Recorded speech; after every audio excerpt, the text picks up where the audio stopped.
This podcast is a member of the Place to Be Nation family. Visit us at placetobenation.com, the only place to be in your pop culture world. Yeah, Frank here, he's got his own billiard room. Yes, it's what do you call it, Kramer? It's a billiard room. No. The name. The billiard. Not billiard. Not the billiards. It was... Come on, now, Rudy. Come on.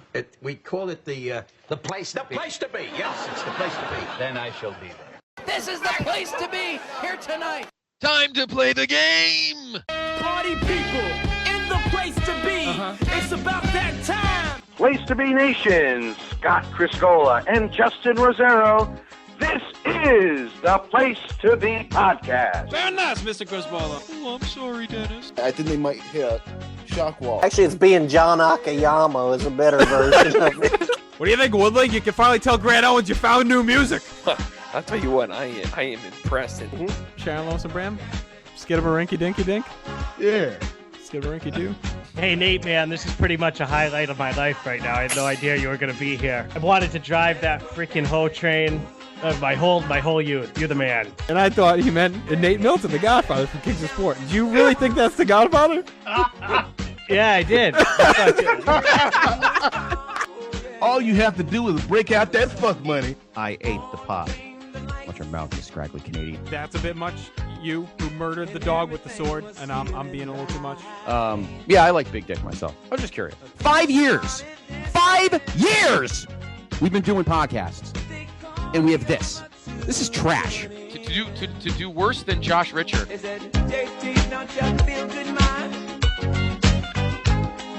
Come on and join the reggae jam. I heard them singing. Ooh la la la. Hey, hey, hey. Let's go dancing. Ooh la la la. Reggae dancing. Ooh la la la. Place to Be Nation, Happy New Year, and welcome back to another great episode of the one and only Place to Be Podcast. I'm your co-host, Justin Rosero, coming to you live here on this Tuesday evening. And Scott Criscola, happy 2017, our, 7th year? 11, 12, 13, 14, 15, 16, 7th year on air, calendar year. I know. Isn't that crazy? Yeah. Good evening, JR. Good evening, Place to Be Nation. I don't have it in front of me, but I'm going to guess. Could have got our master's degree by now. I know, really. Welcome to episode 431. 432. Ah, damn it. 432 of the Christmas mothership. 431. Of the gold standard. Oh, that's right. The Christmas episode. Of the gold standard. And, yeah, we are in the calendar year. And no one's dead yet. That's a good sign. We have not had any... we had that terrible tragedy in Turkey, but yes. Obviously, but we didn't have any celebrity... well, maybe Mariah Carey's career. Not that it wasn't... Not that it probably was on life support at this point anyway, but... Yeah, that was quite the show. It was quite the show. And we have quite the show for you here tonight. So, how was your time? I feel like we were just here. I mean, it feels like we did this recently, but it has been 2 weeks. Of course, hope everyone enjoyed our Christmas episode. Seems like we were saved yet again, Scott, for the third year in a row. The precipice of defeat and demise, right. But we survived yet again. Yes, we did. Withstood Ben Morse, but here we That's are. Right. So hopefully everyone had a chance to check that out. A lot of work goes into that. We withstood Kevin Kelly and his cynical narration. Yes, we did. So hopefully everyone enjoyed that. It was a lot of fun to do as always. So, and here we are. We're back in MSG. But how are you? How was your festivities? Doing okay? It was a good time. It was a good time. New Year's Eve. PlaceToBeNation.com. The Facebook page. Probably saw a picture of myself and D'Amato and the doctor with our fine German grapefruit beverage that we all like, and we have plenty left over for future events. Jr. If you now, did you just keep that hat on and go deliver papers in the morning? That's right. I did. Okay. Yes, I did.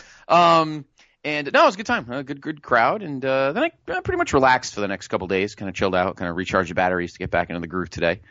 Would you go across the street, I think, right? Yeah, just walked right across the street. It was the best New Year's Eve commute home ever. So just safest one, too. About 20 steps across the street. So, no, it worked out well. My parents came over and just hung out at our house, and we went across the street, had some Chinese food, watched Mariah Carey sing, and watched the balls drop, as El Giante would say. Right. And had a good time. But here we are, 2017. This is always a weird stretch of the year, you know. I mean, it goes by fast, but it also drags this January, February. You got basketball and everything else going on.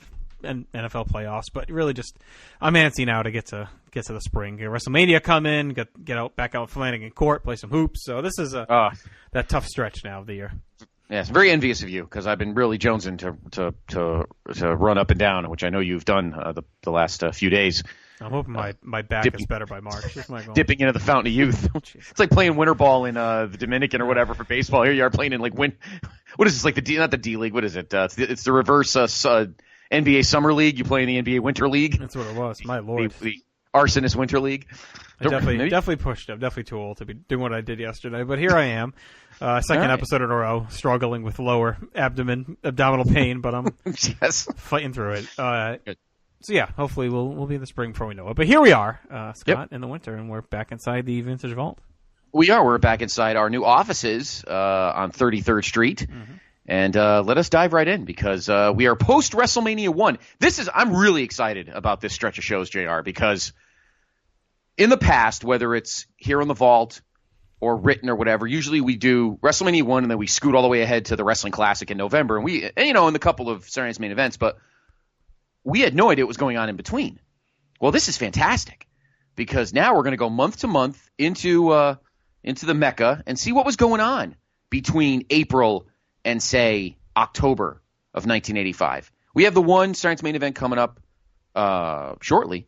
And but then other than that, it's pretty much straight live events / house shows. Mm-hmm. So I'm fascinated what you and I are going to embark on over the next probably 6 shows? Yeah. 6 or 7 vaults, A lot of it ties in, too, on the Networked Adventure series that we're doing on PlayStation.com. Yep. We're currently in those TNTs that follow this. So we have a lot of focus on the spring and summer of 85 heading in toward the fall. So it'll be, like you said, it'll be interesting to see how things play out. And, some of these storylines actually carried on more than you realize from WrestleMania 1. It seemed like a lot ended, but many of them actually continued on. So we'll be touching on those as well. Yes. All right. Why don't we hop in? Get started. Okay. April 22nd, 1985. Live from our new digs, JR, our new offices, Madison Square Garden in New York City. Crowd 18,000, probably a sellout. No Felt Forum, no Paramount or Theater, whatever it's called at that time. I guess Felt Forum still. Did you notice, JR, the new fancy schmancy open? You and I watched the same clip. A little music now. Gorilla doing like billboards. Isn't that the weirdest thing? It was interesting. Reading Gorilla do Manufacturers Hanover and all those stuff you'd hear on Yankee broadcasts or Mets broadcasts. By Manufacturers Hanover. By what was the other one? Castrol Motor Oil, which and all these weird. What was the other one? Ivory Soap. This is the strangest thing here. Gorilla do ads. It's so strange. It was neat. It's definitely these versions we're watching are a lot of fun because, as we've chronicled before, we have all the real music left in and everything from beginning to end on these broadcasts. So it's been a cool trip back in time. It absolutely has. And they kind of snazzed up and they more promoted the building and the network in the opens now. Now they added shots of the Knicks and the Rangers and I think Chris Evert because they used to do the Masters tennis series at the Garden and of course Tonight Pro Wrestling. Obviously televised on the MSG network. Your attendants, your commentators, Gorilla Monsoon and Mean Gene. Yep. And he does a few interviews later on. But all right, well there's our stage setting. Mm-hmm. Let us go now to Report Les Sultans. Okay. He calls us back to a couple weeks ago, Scott, and just listed some of the places he was able to dig up that showed WrestleMania.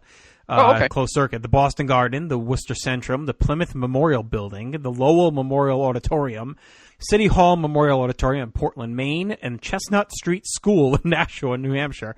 And he said in other local theaters and arenas. So those are the ones he was able to dig up. Yep, and as I mentioned on that show, the Warner Theater in Torrington, Connecticut, because that was discussed in the True Story of WrestleMania DVD, Blu-ray. So just a sampling of buildings that were showing the show. All right, championship roll call. Hulk Hogan, still our WWF champion, 455 days into his reign. Greg Valentine, Intercontinental champion, 210 days. The Foreign Legion, as he calls Nikolai Volkov and Iron Sheik, 22 days into their reign. Will they recall that officially? Maybe. I doubt it. I seriously doubt it. And Wendy Richter, 22 days into her reign. Apparently, Buddy Rogers was originally scheduled to team with Rene Goulet against the British Bulldogs on this show. I don't know if that's true or not. That's what's according to Graham. No, according to Graham, Buddy Rose. Johnny Rodz was supposed to sub. Buddy Rose is being subbed by somebody else. Okay, I'm guessing Buddy Rose is what he meant when he put Buddy Rogers there. I'd be surprised if they were rolling in Buddy Rogers for a tag team job. Hadn't he died already? Probably not, right? No, I don't think he's dead yet. But no, I don't see him coming out of retirement for this match here. So yeah, Buddy Rose. And okay, there you go. That's it. That would have been fantastic. Could you imagine? There's always something. We got to fact check the facts on that thing.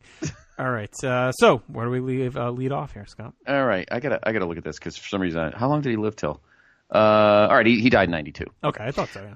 Yeah. All right. We open with a fascinating opener here, JR, because it's two guys. One guy who's a bona fide jobber, making his second appearance, and another guy who actually is very successful outside of America, but is at the moment part of the WWE canon officially. Tell us about our first matchup, our curtain jerker. First matchup is the Cobra taking on Barry O. And under the mask of the Cobra is George Takano from Yamaguchi, Japan. I thought you were going to say Aaron George as Cobra Commander. Yes, that's Takano began his wrestling career in 1977 in Stampede Wrestling, won the British Commonwealth Mid-Heavyweight Championship September of 83. A couple of months later, defeated Davey Boy Smith for the vacant NWA World Junior Heavyweight title. December 84, won the WWF Junior Heavyweight title from Dynamite Kid. Loses the title to Hiro Saito in Hiroshima, May of 85, regained it 2 months later in Osaka. Title would be vacated in October 85 when New Japan separated from the WWF auspices. In 1986, moved on to wrestle in IWGP, removed his mask, and began wrestling under his real name. Would wrestle in the Super World of Sports during the early 90s, which also had a relationship with the WWF. Allowed him to wrestle some of the superstars of the time, including Bret Hart and several WWF tag teams, when he teamed up with his younger brother. Takano retired from active competition in 2004 and began his own promotion, Fight Spirit Wrestling, FSR. So, there you go. Sense of background on the Cobra.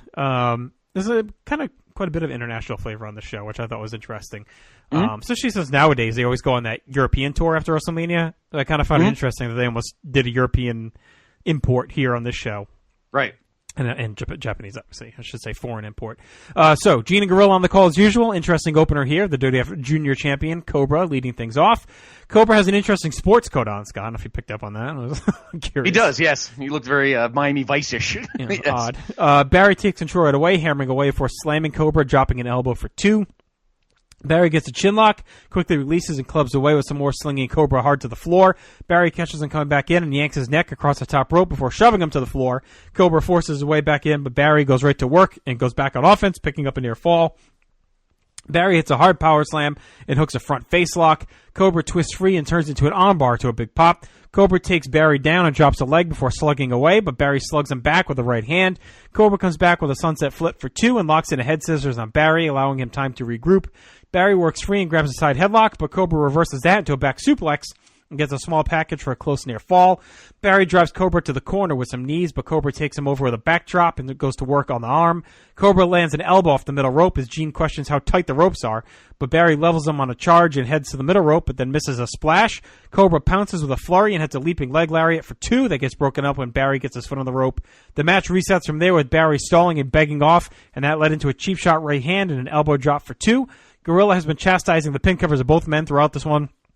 Barry twists into a spinning toe hold, but Cobra pops and flips out of it, cracking Barry with a leaping kick and then a crossbody for 2. Cobra kicks Barry to the floor and hits a slingshot planche off to a pop. Cobra suplexes Barry back inside, but comes up empty on a senton bomb. Cobra recovers and hits his head scissors takeover into a roll-up for the win to retain the title. I thought it started kind of odd, and Barry dominated a lot, but I thought it really got cooking by the end. I liked all the ebbing and flowing, a lot of trading of control. It was choppy, though. Which stunted the grade in my eyes, but I thought Barry hung in with Cobra and looked pretty good overall. There were just enough high-flying moves to make Cobra stand out like he should. That was a nice treat to see him to open the show, but I was a little disappointed. I actually thought it would have been better if it was just a quick Cobra sprint squash where he just unloads the arsenal and then finishes up Barry. Like, I thought they slowed things down too much for an opener featuring the junior champion. And I just went with 2 stars here. So I was slightly disappointed, but it was cool to see Cobra on the show. Yeah, and our time of that match, 13:20, and that is a theme that we're going to delve into as this show progresses. I don't know who booked on this night or who had the book, the sheet, if you will, but they treated it. I feel like they treated this house show differently than the usual MSG house show, and I'll get into that as the matches progress. But I didn't mind this match. It was a little clunky for what's what you could say is the '80s version of cruiserweights. Right. I wouldn't consider Barry much of a cruiserweight. He kind of looked like a rock star that was past his prime. But that was fine. I mean, I do think it would have been nice to see the Cobra kind of be a little sleeker in the ring. And it kind of glorified the squash instead of Barry having to do a lot of clunky offense that kind of killed the flow of the match. I agree with Mean Gene. Why didn't the Cobra have a belt? I wonder if this is one of those weird world-class things where you just invent titles and pretend that nobody notices. But it would have been cool to see a belt. But I thought it was fine. And, the Cobra wins. Good pop from the crowd. But... yeah, I'll give it 2 stars as well. It definitely was not as fluid as you would have expected from someone like Cobra in the opener. It was a fun match. It wasn't atrocious, but it definitely, with a little tweaking, could have been a lot better than it ended up being. So the Cobra retains, let me just make sure I want to officially say the belt right. The Junior Heavyweight Championship. It actually was existed from 1967 through 1985. Safario DeFazio. No, Johnny DeFazio had it a bunch of times in there.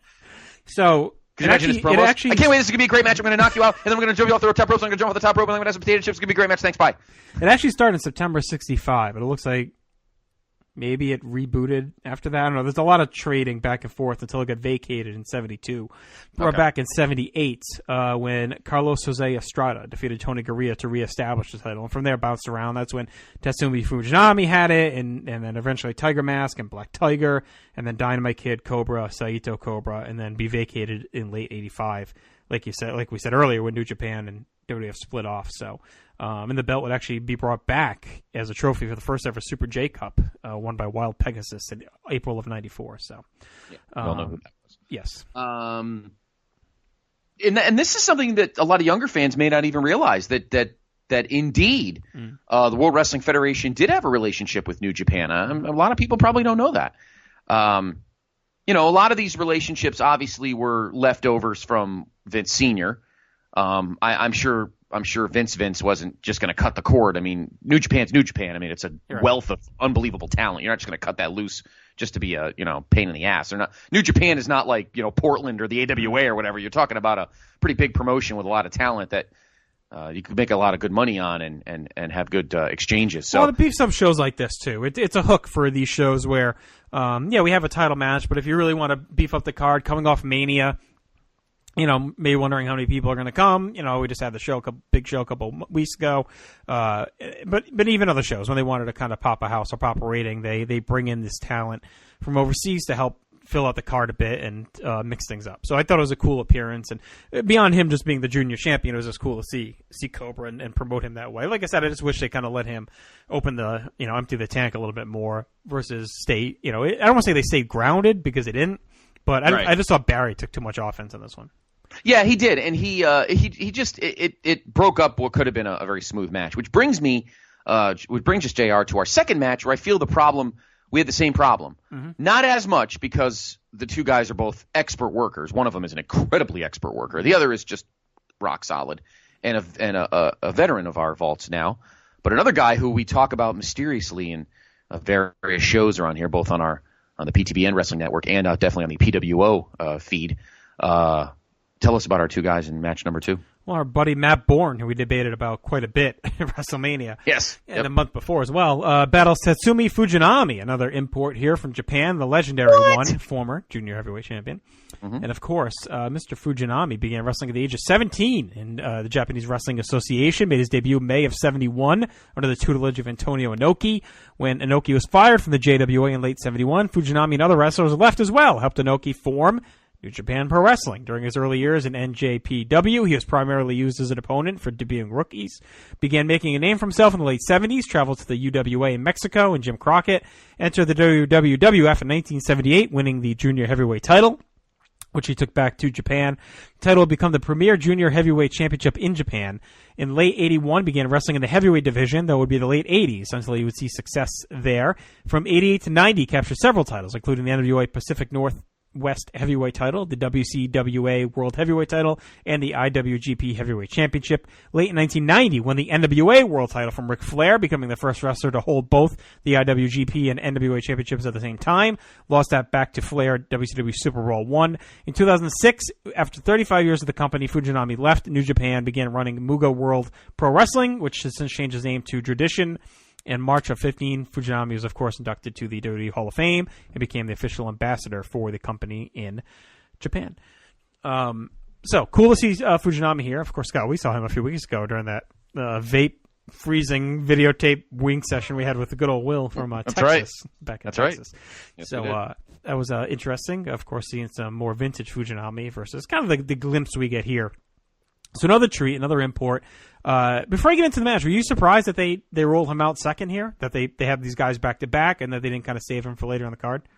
Well, I'll tell you something. I'll mention it later in the show, but I have this was one time where I wish, and this is another reason why I'm asking who actually had the sheet on this night, because I have a match based on who's in the building on this night. I don't care, face, heel. I would have put these two guys together and just let them roll, and I'll get to it later on in the show. But definitely, I would have not put him second. I would easily have not put him. I mean, these guys are well known. I mean, we're talking 1985, even for WWF fans. I mean, people still read PWI and know what's going on. But he had been in the WWF. I mean, he was a junior champion. I mean, he had been in MSG before, so he was known. Right. Known Oh, absolutely. No, absolutely. And I'm saying for those that may not have seen him live, they still knew who he was. Right. And I think it's kind of crazy to have him this high in the card. And this is not a knock on Matt Bourne, obviously, when you get into your analysis. Well, they could have even kept the match. I'm just saying later in the show. Like, I was surprised they had him second from the open, and back to back, Japanese imports back to back on the card. That's what surprised me. I know where I would put. Right, I know where I would have put this match too, but I'll get to that in a minute. But go ahead. All right, so good spot for Bourne. Showcase match, show that he can do a great job, making Fujinami come off as a star here to the WWF fans. Get a semi-handshake into a lockup with a clean break to start things off. Bourne slings Fujinami into the buckle and slings away, but slugs away. Fujinami recovers and stiffs Bourne with a forearm, sending him bailing to the floor. Gene butchers Fujinami's name before putting over his body in fighting stance. Gorilla discusses the popularity of wrestling in Japan as Fujinami grabs a tight side headlock. Bourne slugs his way free and pelts Fujinami with a knee to the head and a few chops before hitting a knee drop. Bourne pours it on from there, hammering away before grabbing a long chin lock. Gene and Gorilla discuss the celebrities that are in attendance until Fujinami breaks free and lands a dropkick to the face, but Bourne keeps his composure, rolls Fujinami through with the head scissors. Bourne stays in control, choking away with his boots and the bottom rope and then working him over in the corner as Gene again comments on the loose ropes. He's obsessed with those loose ropes tonight. I know, Jesus. Idiotic. Bourne hits a vertical suplex, but finally makes a mistake and he misses a knee drop. Fujinami pops up and lands some strikes as he starts to target the hamstring before drilling Bourne with a dropkick. For 2, Bourne would catch Fujinami with his head down and hit a gut-wrench suplex for a near fall. Fujinami dodges the right hand, and then Bourne hits him with a clothesline before twisting him into a German suplex into a bridge for the win. I was, again, expecting a little bit more, Scott. Technically, it was fine. There was no choppiness or screw-ups. Bourne did a nice job on offense. The finish was nice, but I feel like it never got into that next gear to make things crackle for the live crowd. Like I felt like it was just kind of there. It was a nice exhibition, but it never really...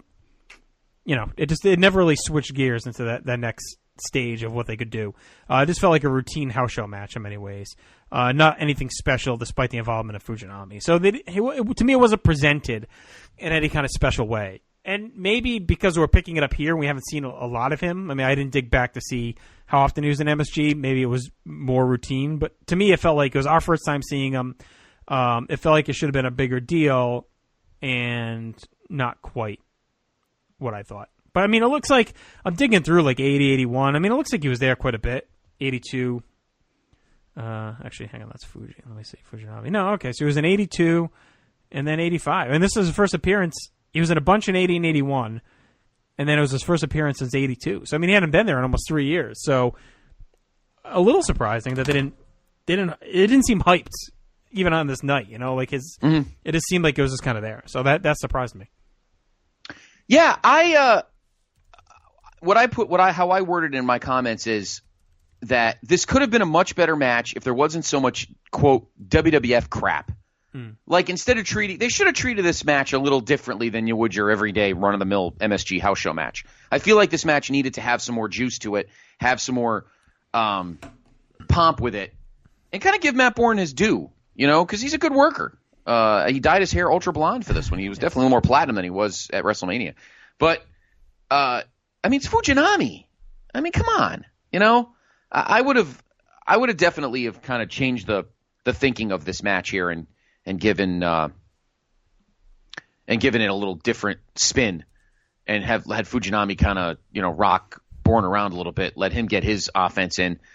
We saw Fujinami a year earlier in that incredible 10-man in New Japan, and they were just stiffing the shit out of each other, and I feel like Matt Bourne was trying to do that, but WWF you can only go so far with that kind of match. You don't want to freak the fans out at the Garden. They're not really that. Again, they know who he is, but New Japan fans think a little differently, and are used to different kinds of matches. It just felt like it was. Maybe it was meant to be more of a showcase, reintroduction to the fans, but I just feel like the fanfare wasn't there, and you could have kept Bourne. I would have liked to see this. I don't know how they could have done it, because I know it's not easy to get him back there. But even if they could have at the last show, like, hyped it, or had Bourne call him out and challenge him, and then he comes over for the like something special. Instead, he just kind of rolls out here, and it's almost like a pre-show, the Cobra and this. You know what I mean? Like, it was this, okay, we're showcasing our Japanese relationship with New Japan, and here we go. And, okay, now we're on to our real card. You know what I mean? Like, it almost felt like a leftover. Or just like an interpromotional exhibition match. It didn't feel like there was many stakes. And exhibition matches are fine if it's a real exhibition, like if you're really showing off. And this didn't feel like Fujinami getting to show off a lot, and same with Cobra. So to me, you needed just a little bit of story there, or let them open the throttle a bit. So maybe it's just me being a little more unfamiliar with Fujinami. But like you said, we saw in that Japanese 10-man, which from what Will and others have said, is arguably one of the greatest matches of all time. So it's kind of an unfair comparison. But right. When I saw Cobra and Fujinami back to back on this card, I was pretty excited, and I ended up just being slightly disappointed. So maybe I had to just recalibrate my expectations a bit. But yeah, no, again, I had no problem with it, and I think Matt Bourne was a good opponent for him. Our official match time 11:25. I'm going to give it 2.5. I would love to have given it 3, but it doesn't really reach 3. And let me tell you something. I loved watching Fujinami like crank the bridge up when he was lifting his feet, and even Mean Gene actually pointed it out one time. He actually points out something that makes sense instead of the fucking ropes. And he's like, he's cranking on, he's pushing his feet, and he's cranking on the bridge, and it was a great looking finisher. And I'm going to give Matt Bourne his due. He did try to kind of work with Fujinami in his style. Excuse me, but there's only so much you could do before you put the WWF tint on the match, and I think that's what kind of kills it in that aspect.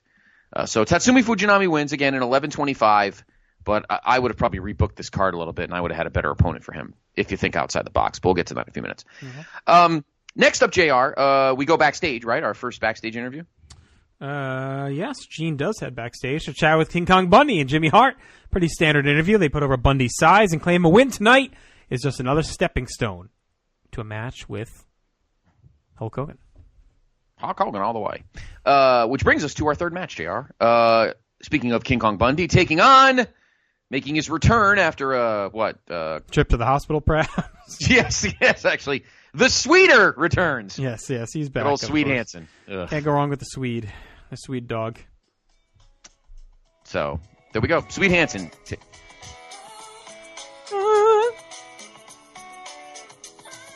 Sepsis. All right, big battle of the hosses here is the big Sweeter back to challenge the massive Bundy, who's been destroying guys, of course, thus far. Gorilla debates Bundy's weight. I thought you were going to keep that going underneath you while you're doing your notes. There you go. I can if you want. Gorilla, he gets him in the corner. Sing it with it. Gorilla debates Bundy's weight during announcements, and we still have that great crowd buzz to Bundy as he ambles out to the ring. Swede is pretty locked in here. Doesn't seem very intimidated at all. Of course, as we know, not a big seller. After stalemate lockup, Bundy lays in a shot across Swede's chest, but Swede immediately retaliates. Swede grabs the side headlock as Gene busts on Jimmy Hart a bit. Swede tries for a running shoulder block, but Bundy didn't budge. Bundy then goes to the eyes and starts to hammer away, keeping Swede off balance and reeling. Swede finally has enough and bows up at Bundy, stalking right through his right hands and laying in his own as the crowd is just going crazy. Bundy shrugs him off and then squashes Swede with an avalanche and drops a big elbow for the win and only gets a 3 count. And of course, Scott, the good old Sweeter, kicks out immediately after the 3.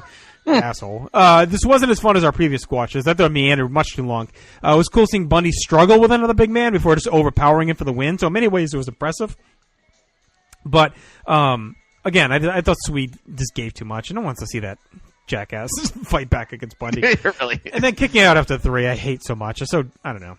For guys getting this push like Bundy, we don't need Swede fucking hands and kicking out at the 3 count. So I didn't care for that. But the push for Bundy continues to be very well executed. This is one of my favorite things that we're following on this journey that we've restarted is watching this month-to-month growth of Bundy. We've seen 2 like just murder death squashes, and now this where, again, he's got to struggle, but eventually he's able to overpower another big man. Yes.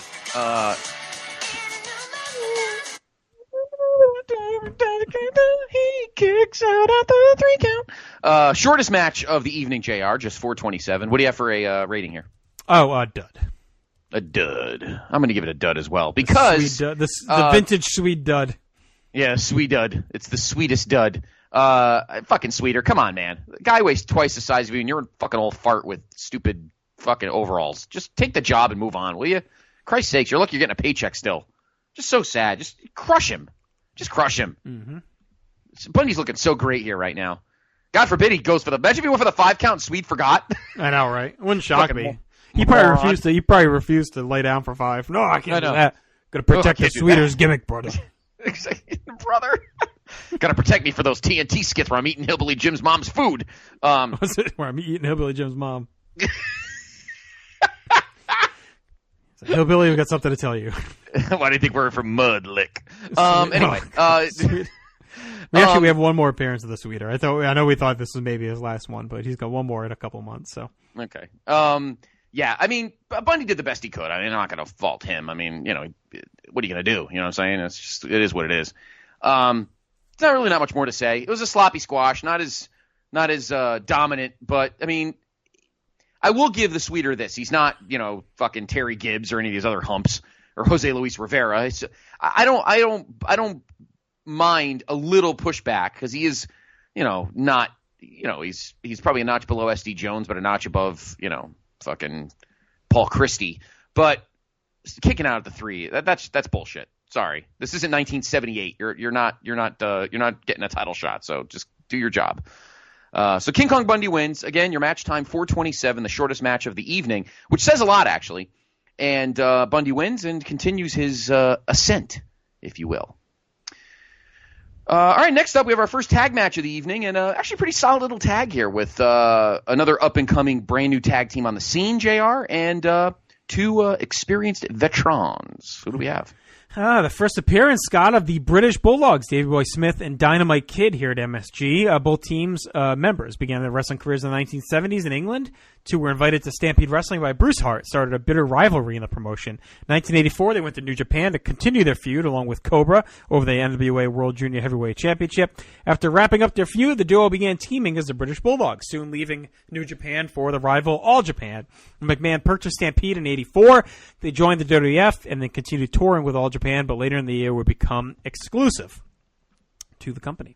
And, of course, as we mentioned earlier, Johnny Rodz, who is teaming here with Rene Goulet, is replacing Buddy Rose, substituting in for this match. Not Nature Boy Buddy Rogers, but Buddy Rose. So Bulldogs here set to battle this heel jobber dream team. Big pop for the Bulldogs as we get underway. Goulet makes a big to-do about his glove as Gorilla gets in the usual Michael Jackson comment. We should be keeping track of those. I think every single time. After quite a bit of stalling, Goulet and Dynamite open things up and work on the mat. Dynamite shows off with a kip-up into a quick-paced flurry, ending with an arm drag. Davey tags in, gets a roll-up for 2, but Rodz pops in the ring and slings him outside. Davey gets caught up in the ropes, hops back in, and drop-kicks Rodz from behind in a really fun sequence. Davey keeps the heat up, hitting Rodz with a missile drop-kick, and then Dynamite flies in with a drop-kick to cut off Goulet from interfering. Dynamite hits Rodz with a snap suplex and gut-wrench suplex for 2, and then grabs a chin lock, but Rodz lands a quick shot and takes over. Goulet comes in with a slam, and then they start to quick tag and double team. Rodz whiffs on a shot, and Dynamite tags with a quick quickly take control of Davey as well and do a nice job maintaining him with some basic offense. Rod hits an awkward back elbow, but Davey turns it tight and hits a vertical suplex before tagging out. Gorilla gets all over the referee here for allowing the heels to freely double team as they again take over on Davey yet again. Davey makes a quick comeback, beats it around both guys. He gets a power slam on Rods for one. Davey then puts Goulet on his shoulders, and Dynamite leaps off him for a splash on Rods for the win. That was a really fun tag match. Brisk pace. It was a good showcase of the Bulldogs. When the heels were in control, the match kept humming because they kept quick tagging and had awareness of what was going on. The finish was really good, too, and that was a good, strong debut bout for the Bulldogs. I go 2 stars on this one, Scott. I'm going to go 2.5 on this. I thought this match was great. Your official time, 8:16. I thought this match was great. And I'll tell you something. Say what you want about the jobber pool in 85 WWF, but Rene Goulet and Johnny Rods are 2 good workers. They're company men. I enjoyed watching them together. And they're above. It's hard to call them jobbers because there's 2 levels of jobbers, right? There's the real, we talked about this before, the real bums. And then this next tier up, guys like this that were competitive jobbers where they would win the undercard match. So I don't lump them in with jobbers. These are quality veterans that know how to work. They could put on a match. They just didn't have enough to elevate to the next level. But then, I mean, you got the real job guys were the, Rusty Brooks and guys like that. The Sweeters in the back, jugging the moonshine there. Right. There we go. Fuck that Fat Bundy shit.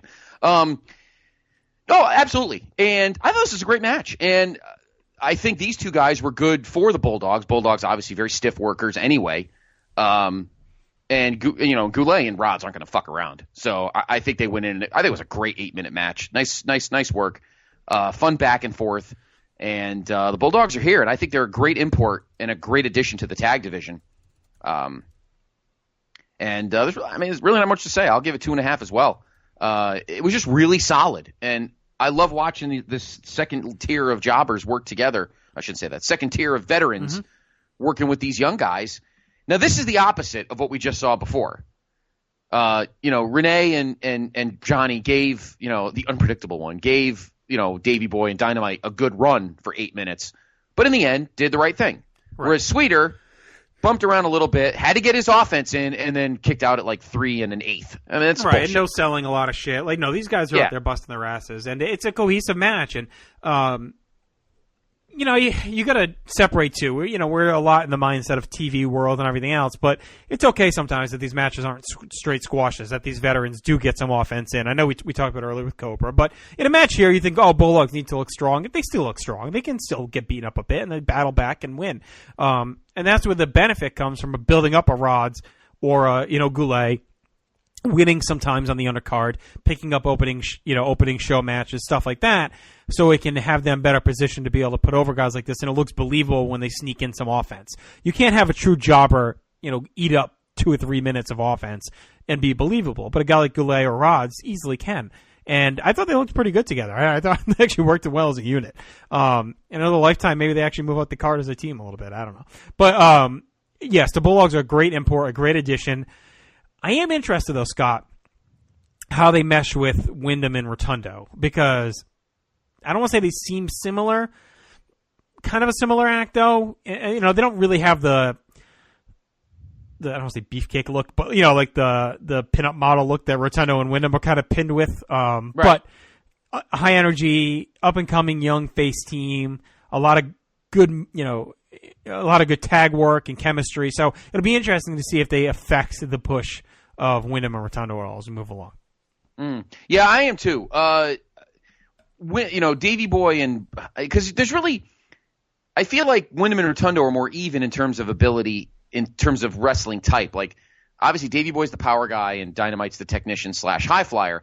Whereas Windham and Rotundo, they're both kind of the same. I mean, Rotundo's a little bit more technically sound because he was he was a college wrestler. Mm-hmm. Barry's a little bit more of a brawler. So I would be curious to see how they would mesh in a match together. I really would, because whereas not even a match together. I just mean how it's going to affect their push. Oh, I see what you're saying. Because they're both baby faces and they're both similar types of wrestlers. All right, that's a good point too. And I mean, but even if they did, Windham and Rotundo have been here a little bit longer. Obviously, they've already been champions. But I'm just curious if they get kind of shoved away for the Bulldogs, or if the Bulldogs are going to take some time to work their way up the ladder. You know what I mean? Yeah. I would think the latter. I think that the ladder of the ladder. I think they would take their time because they're both really good wrestlers, and you could put the Bulldogs against a bunch of guys for a while, and keep them fresh because they're over with the fans. So the British Bulldogs make their MSG debut, and it's a successful one with a win over Rene Goulet and Johnny Rods. I also give it 2.5 stars, and your runtime is 8:16. Okay, next up, singles match with another one of our favorites and Mean Gene's favorite inanimate object, taking on one of the stalwarts coming in, an import from the South, and pretty exciting one here in terms of Mean Gene commentary and general overall talent. What do we got? Well, it's our third time here, Scott, seeing Ricky Steamboat, of course, debuted early in March. Then we saw him at WrestleMania, 2-0, going in here against our old buddy, Moondog Spot. Of course, I think we'll be seeing him as the true stalwart of the MSG shows. Good matchup on paper. Spot's been solid since we've been watching. Steamboat's always fantastic. And, of course, Scott, Gorilla and Gene talk all about that bone, and they believe it's a brand new one that Spotty's carrying around. So they also put over how nice Steamboat is. Steamboat takes over early on, chopping Spot around. And actually, I thought it was interesting when they commented how nice he was, because if you remember, Bourne called that out at Mania, and they put over before Steamboat himself has said that he wants to incorporate more of a mean streak into his run here in the WWF. I think, was it TNT where he said that? Remember, so the photographs of him in the gym and all that. So it's definitely a focus of Steamboat coming in here where he's talked about, I'm a nice guy. I know I'm a nice guy. I got to work on my mean streak. So it's something that he's called out. His opponents have talked about, and now the announcers are talking about it. So it's clearly going to be one of his hooks as we move forward. Right. So he takes over early on, chopping Spot around, knocking him to the floor. Spot yanks him out as well, hammers away, but Steamboat slings him into the post. Back inside, Spot begs off, but Steamboat goes right at him with fists. Spot goes to the eyes to take over and rams him into the buckles before grinding him down to a chin lock. Spot keeps the pressure on, clubbing away and going for covers while mixing in chin locks. Both men get wiped out where they collide on a Spot charge, and after slowly recovering, Steamboat hits a crossbody for 2. Steamboat goes for a slam, but he collapses under the weight, and Spot hits a shoulder breaker for 2. Spot goes up top, but Steamer slams him off and follows with a chop. Steamboat gets fired up and hits a swinging neck breaker, but Spot counters him to an inverted atomic drop.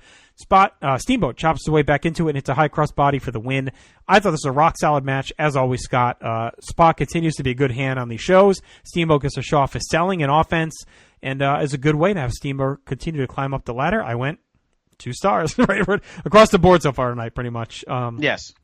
Just a bunch of solid matches. I mean, nothing that's going to rock your socks or stand out, but, veteran guys that know how to put together a basic match like this in front of a crowd like this in MSG. And again, I like putting Steamboat in with guys like Bourne, with Spot, because they're able to get in quality offense to let him show off his selling, which is a key in the Steamboat package. So when you get a guy like Spot that is a quality heel worker, that knows how to transition between rest holds and into strikes and time allows Steamboat to time his comebacks. I thought that helped them mesh well, and it let Steamboat show off his arsenal, and then flies back to a win. And I thought the structure of this match, and how long was this one, Scott?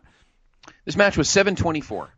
Yeah, I feel like the structure of this one felt more like maybe what Cobra could have been. Like a little bit of offense in the middle, and then boom, boom, boom at the end, and picks up the win. So maybe a little longer, but this structure felt more like what we should have saw there, where maybe Steamboat could have more of a grinding match. But I like how we're seeing these guys climb the ladder.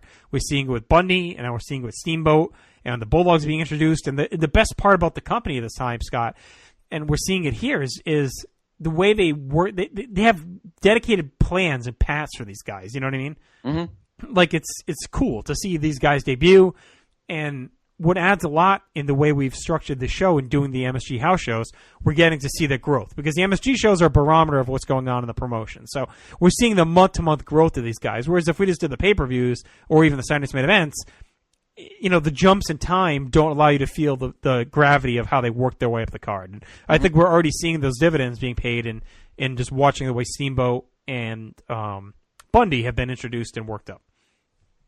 Yes, 100%. And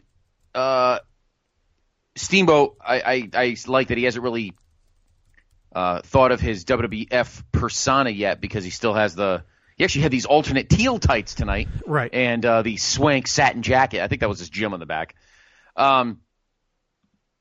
This match was fine, but, and you're going to think I'm probably nuts. You're probably going to say I'm thinking 2016 when I say this, but if you're the booker in the back, I know this card was probably set up. Well, most of this match was probably set up ahead of time. Obviously, this is a little different because the last show in the building was WrestleMania, so it's not like this card was totally announced per se. Who in the back? I don't know who it was. I mean, maybe it was Vince, but it might have been somebody else. Maybe Pat. Didn't look at the room and go, why don't I put Steamboat and Fujinami out there? Face, who cares? Let them shake hands. Who gives a shit? So who do you have win? Who cares? Have it go to a draw. Yeah, okay. I can get on board with the draw. That would have been interesting. I mean, Fujinami didn't really need a showcase win. I think, him and Steamboat going 20 and shaking hands after could have really done a lot for both guys. Yeah, and the match would have been fucking ridiculous.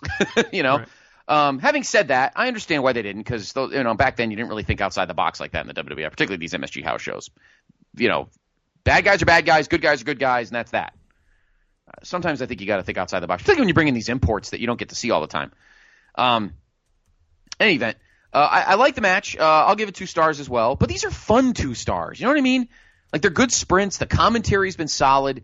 We were talking about Swede before, and then I remember a gorilla going, looks like Spotty licked that bone clean. That's like, and I'm like, what the fuck is he saying? It looked like it had like masking tape or duct tape on it or something. It's so fucking weird. Looks like Hillbilly Jim's mom licks Sweeter's bone clean. Gave him sepsis. So that's right. And I mean, it was good. It was fine what it was. Spotty is Spotty. I mean, nobody can really argue that Spotty is, again, like at that level of, Bourne and Goulet and Johnny Rods, that they're good guys who will put on good matches and just entertain you for 7-8 minutes. Again, this one was 7:24, and you get a good match out of it.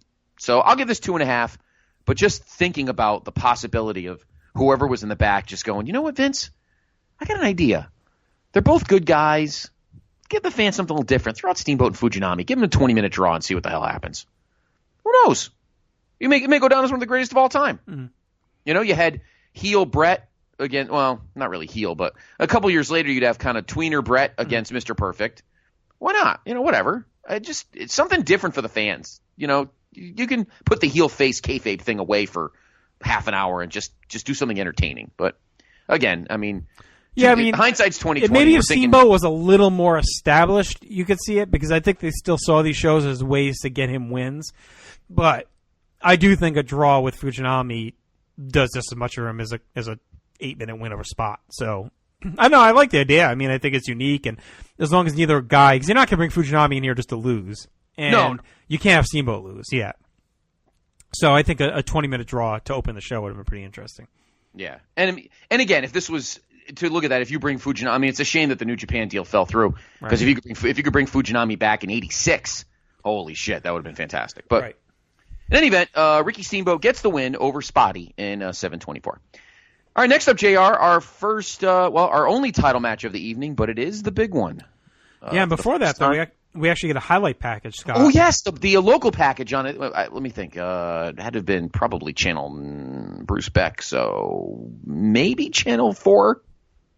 Might have been NBC Channel 4, local New York, I think, if it was Bruce Beck. But, we had a montage. Tell us what it is. Yeah, it was a local news story. It was a highlight package first of Hulk Hogan set to Eye of the Tiger, followed by a news story on Hulk by Bruce Beck narrating his recent charity efforts. So, it was pretty neat. I like this little local flavor taste that we got to check out, and it's cool seeing the montage to Eye of the Tiger and seeing all the charity attention that Hogan was getting locally.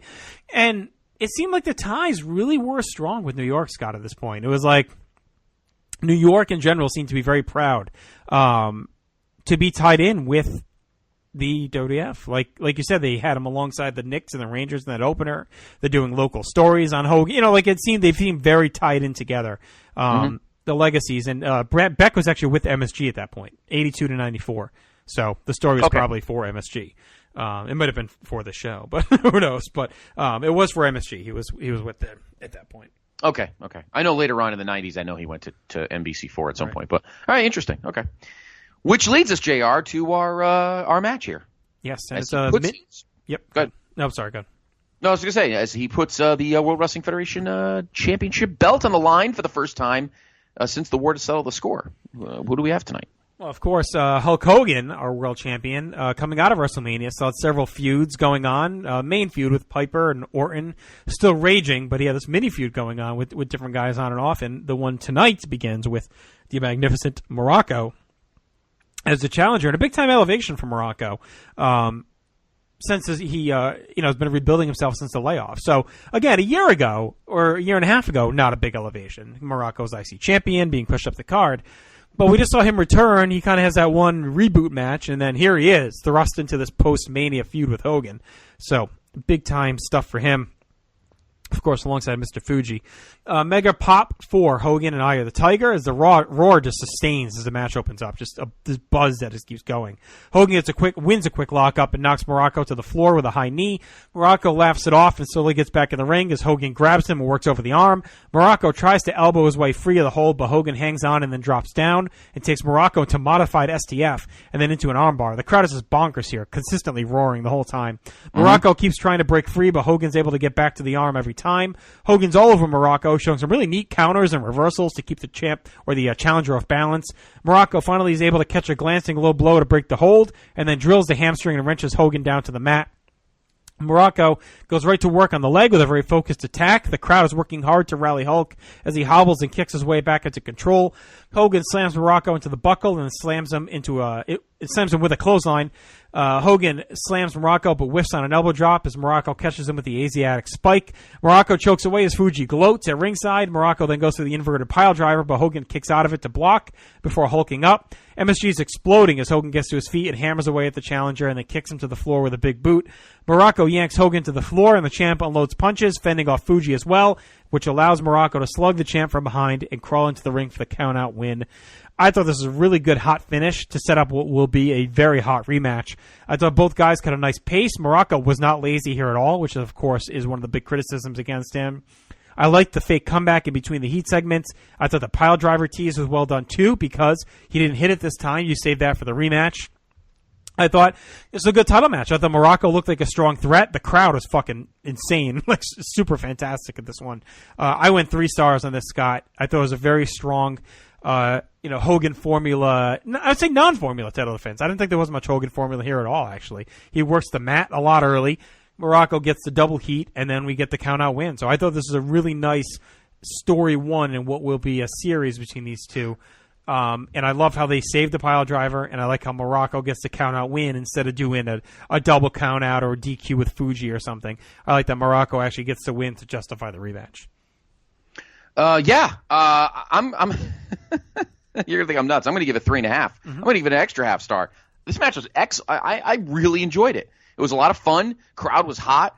Muraco was really, he was stiffing Hogan, and he was giving him some pretty stiff shots and, working over his basic power offense, but it wasn't like lazy kind of chucking around and, warbling around in the ring. And maybe he was motivated because, again, you had this huge, this reboot and everything. And then he's not at WrestleMania, which is still mind blowing. And he comes out here and he puts on a really solid match. Do you notice Hogan seemed, maybe it was like his face after the match, but he seemed really puffy in this one, puffier than normal. I don't know what his cycle was at that time, but it just seemed like his face was plumper than it usually is. I don't know what that was, but I thought it was good storytelling. Muraco really trying to work that. He wanted to hit that pile driver, and Hogan wouldn't let him, so Muraco just punishes him in other ways. It's a bummer because I would love to have had Parv on this show because I would like to have seen him try to justify this being a terrible match because it absolutely was not. Hogan worked hard. Muraco worked hard. The crowd's through the roof. I don't want to say the ending was weak, but it was solid enough that at least Muraco got the win without Hogan having to, show that much ass. And sets up what would be, it's announced later on in the show, but sets up what would eventually be a big rematch between these two. And, I don't know, it's a good little mini feud for Hogan in between WrestleMania and everything. No Piper on this show tonight, so you kind of, the din of WrestleMania kind of dies off a little bit. We enjoy that memory. Now we kind of move on to some fresh stuff. So it was kind of neat to see Hogan. I didn't want to see any. I think we had shut the door on WrestleMania, at least temporarily, and it was nice to kind of do something fresh on this next show instead of having lingering feuds and that kind of stuff. So I was happy to see something a little different, and I really think this is, for those that can find it, it's on YouTube. Look up the card. This was really a good match, and it may have been one of Muraco's best matches in a while. I mean, like I said, he wasn't lazy at all. You know, he kept up with the pace. I like the mat stuff early, too. It made it stand out as different. I like this alternate Hogan world where he's out of the main feud and he just gets into this match with Muraco, and it's a different style. And the crowd was so pumped to see him. Yeah, I mean, I really dug this. I thought it was really well done, and Muraco, I thought, did a nice job of making himself credible. And I know he's got the credible name, but coming off the layoff, he hasn't really been established up the ladder. So to step into a world title match off of Mania while Hogan's still feuding with Piper, wasn't an easiest spot to make himself seem legitimate in many ways, especially since you're wondering, well, they're really going to have Hogan. I know it's a different mindset then, but I thought he stepped in and did a good job of hanging with Hogan and making himself look like a credible threat. So, yeah, I just a really good match. I enjoyed it. Yep, I did too. And your time was 13:35 was the official time. A lot of long matches, JR, and that's another point I'm going to bring up later on. All right, so since this was probably the intermission, why don't we take our own intermission? I really enjoyed this show so far. I really have. It may be so far the best straight-up house show, not counting like War to Settle the Score, obviously Mania. So far, the best straight-up house show we've seen so far. Well, as far as the other ones have had probably on a balance like a better big match, but this is our most overall balanced top to bottom. Like we haven't really, I mean, even though we gave Bundy a dud, it wasn't really a stinker. It was still pretty quick and served a purpose. So we really haven't anything that drags the show down at all. Yes. So and we got more good stuff to come. When we come back, 3 matches remain. The hot tag team title feud gets split in half. And then our main event is focusing, probably our main event's probably the only thing that is a little bit of a WrestleMania leftover, but it's also involving, I mean, right now, JR, we could still say the hottest feud in the promotion not involving Piper, and it's in our main event as well. So plenty more to come here. Place to Be Podcast in the Vault, April 22nd, 1985. But first, let us go back for a word from the manufacturer's hand. My style is the bomb, the bomb, the dang, the dang, diggy, diggy. A rude boy don't play with the bomb, the dang, diggy, diggy. My style is the bomb, the bomb. Promotional consideration paid for by the following. Voice of Ring of Honor's Kevin Kelly here. I just want to make sure you're all subscribed to all of our great feeds here at Place to Be Nation. Now, it's really easy to do. Just head to iTunes or your preferred podcatcher app today and search for and subscribe to the Place to Be Nation Wrestling feed, Place to Be Nation Pop feed, Pro Wrestling Only feed, and of course, the Kevin Kelly Show feed, which includes the full archives of my podcast. Subscribe, listen, and then rate us and leave feedback today. And of course, as always, enjoy all the great action of Ring of Honor Wrestling and everything presented to you on PlaceToBeNation.com.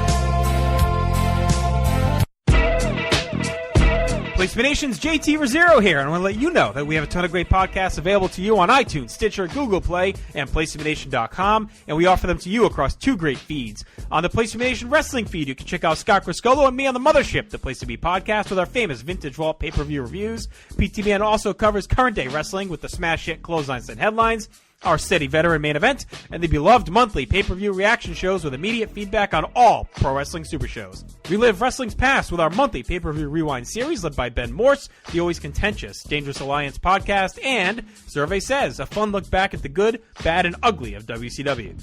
On our very popular Place to Be Nation Pop podcast feed, we offer such great shows as the Glenn Butler Podcast Hour Spectacular, Rank and File, NBA Team, Lucha Undead, Geek and Sassy, and a veritable podcast heaven for comic fans with hard-traveling fanboys, Sellers Points, Todd Weber's Conversation, and Imaginary Stories. Subscribe to both of those feeds on iTunes and rate and leave feedback for us as well. All of these shows, plus others, available at PlaceToBeNation.com, where we cover pro wrestling, sports, movies, comics, plus tournaments and more. Be sure to support our site by using PlaceToBeNation.com/Amazon when doing your online shopping, and download our free Place to Be Vintage Vault Refresh ebooks via the links on the right-hand side of our site. We also want to thank our friends at Bonehead's Wing Bar in West Warwick, Rhode Island, and Fall River, Massachusetts, TheHistoryOfWrestling.com, and Scott Keats' Blog of Doom. Be sure to follow us on Facebook, Twitter, Instagram, and Tumblr as well. PlaceToBeNation.com, the only place to be in your pop culture world.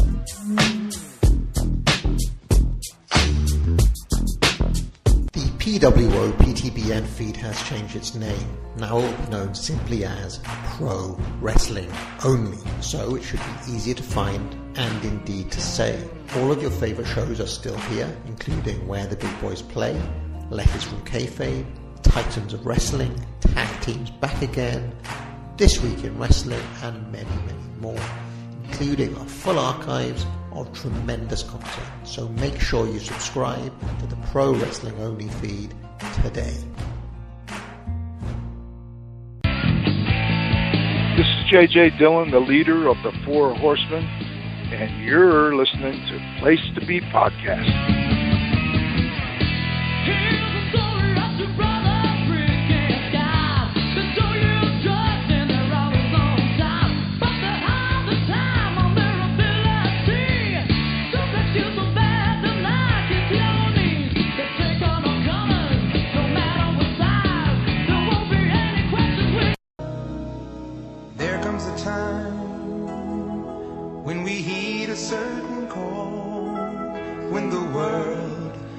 Come together as one. There are people dying. Oh, when it's time to lend a hand to life, the greatest gift of all. We could go on. All right, Nation, we are back here looking at the April 22nd, 1985 Madison Square Garden house show. And Scott, as we enter the spring, of course, it's an interesting time in the world of pop culture. Sports kind of maybe entering a bit of a lull, but of course, music and movies hitting that, kind of spring. I don't want to say major launch, but we're getting there toward the summer when the big popcorn flicks come out. Of course, our last number one song we heard was Phil Collins' "One More Night" back in March at WrestleMania. So, is he still reigning on top, or are we looking at something different? No, he is bumped. The new number one for this week, you got to look at one of the big issues in the world in the mid-'80s, and that was world hunger, particularly in Ethiopia. And you see all those pictures on TV of the little kids with the bellies that are not full of food. And Sally Struthers started yet? Feed the Children? No, Sally Struthers was more like the late 80s because she was still, moderately thin because, All in the Family had just ended like maybe 3-4 years earlier. And the Feed the Children didn't come until she got, slightly bigger. Ironically, yes. She got fatter than that. Yes, when she was the infamous, what was it, the South Park scene where she's in the warehouse eating veal roll-ups or whatever the fuck it is. So I didn't realize she was the voice of Charlene on Dinosaurs. Was she really? I didn't know that either. Oh. There you go. So they decided, the musicians of the world decided to do something for world hunger. Thus, the group was called USA for Africa. And the song was We Are the World. We are the world. We are the world. Do you remember the name of the short-lived Archie Bunker's Place spin-off? It was 1 year, and Struthers reprised her role as a new divorcee. Mike and something? Nope, not Mike and Molly. Mike and what the fuck was her name? I don't even remember. The spinoff was named Gloria. Gloria Bunker. That's Gloria, the new divorcee, became an exchange student when her husband Mike exchanged her for one of his students. Series co-starred Leonardo DiCaprio. No. He was a doctor of an animal clinic where Gloria was the assistant. Burgess Meredith. Really? Yep. That's fantastic. In between Well, yeah. Well, he was already dead, so at least Mickey was already dead. So, Sally Struthers sang with veal roll-ups. No, she didn't. Among the many luminaries that were on USA for Africa, we could just list. It was the who's who at the time: Diana Ross, Michael Jackson, the Boss, Bruce Springsteen, Billy Joel. Paul Simon, Huey Lewis, Al Jarreau. Who else was on there? Jeffrey Osborne. Is it Al Jarreau? No, it's Al Jarreau. Al Jarreau? Joe LeDuc? No. God, who else was on there? Bette Midler. Oh, God. Cyndi Lauper. Cyndi Lauper was on there. Who else? I got the whole list. All right. How many did I get? The conductor was Quincy Jones. And here we go. Soloists in order of appearance. Lionel Richie, Stevie Wonder, Paul Simon, Kenny Rogers, James Ingram, Yamo was there, Tina Turner, Billy Joel, Michael Jackson, Diana Ross, Dionne Warwick, Willie Nelson, Al Jarreau, Bruce Springsteen, Kenny Loggins, this is it, Steve Perry, Daryl Hall, Huey Lewis, Cyndi Lauper, Kim Carnes, Bob Dylan, Ray Charles, weird, Hall with no votes. He was left him behind. Yes. In the chorus, alphabetically, Dan Aykroyd, Harry Belafonte, Lindsey Buckingham, Mario Cipollina, Johnny Cola, Sheila E., Bob Geldof, Bill Gibson, Chris Hayes, Sean Hopper, Jackie Jackson, LaToya Jackson, Marlon Jackson, Randy Jackson, Tito Jackson, all the non-important Jacksons, Waylon Jennings, Bette Midler, John Oates, there's Oates, Jeffrey Osborne, you'll see him at the PC games every now and then, the Pointer Sisters, and Smokey Robinson, and of course, Smokey Robinson, center for the Bucks. And instrument players, David Paich, synthesizers, Michael Boddicker, synthesizers, Paulino DaCosta, percussion, Louis Johnson, synth bass, Michael O'Martin, keyboards, Greg Philiganis, keyboards, and John Robinson on drums. Yep, and this was all set up by Bob Geldof of the Boomtown Rats, and of course that summer, and we'll get into this, JR, because I'm sure the summer house shows are close. Of course, we will also get into Live Aid, which also had a lot to do with this as well. So that was the number one song when the Billboard came out that Saturday, April 20th. It had just come out March 8th was when it was released. Yes, it was yes, but it hit number one first time. Well, actually, it's been number one for a couple weeks at this point. And number two, I should have said, it's the first single since the Beatles' "Let It Be" to enter the Billboard's top 5 within 2 weeks of its release.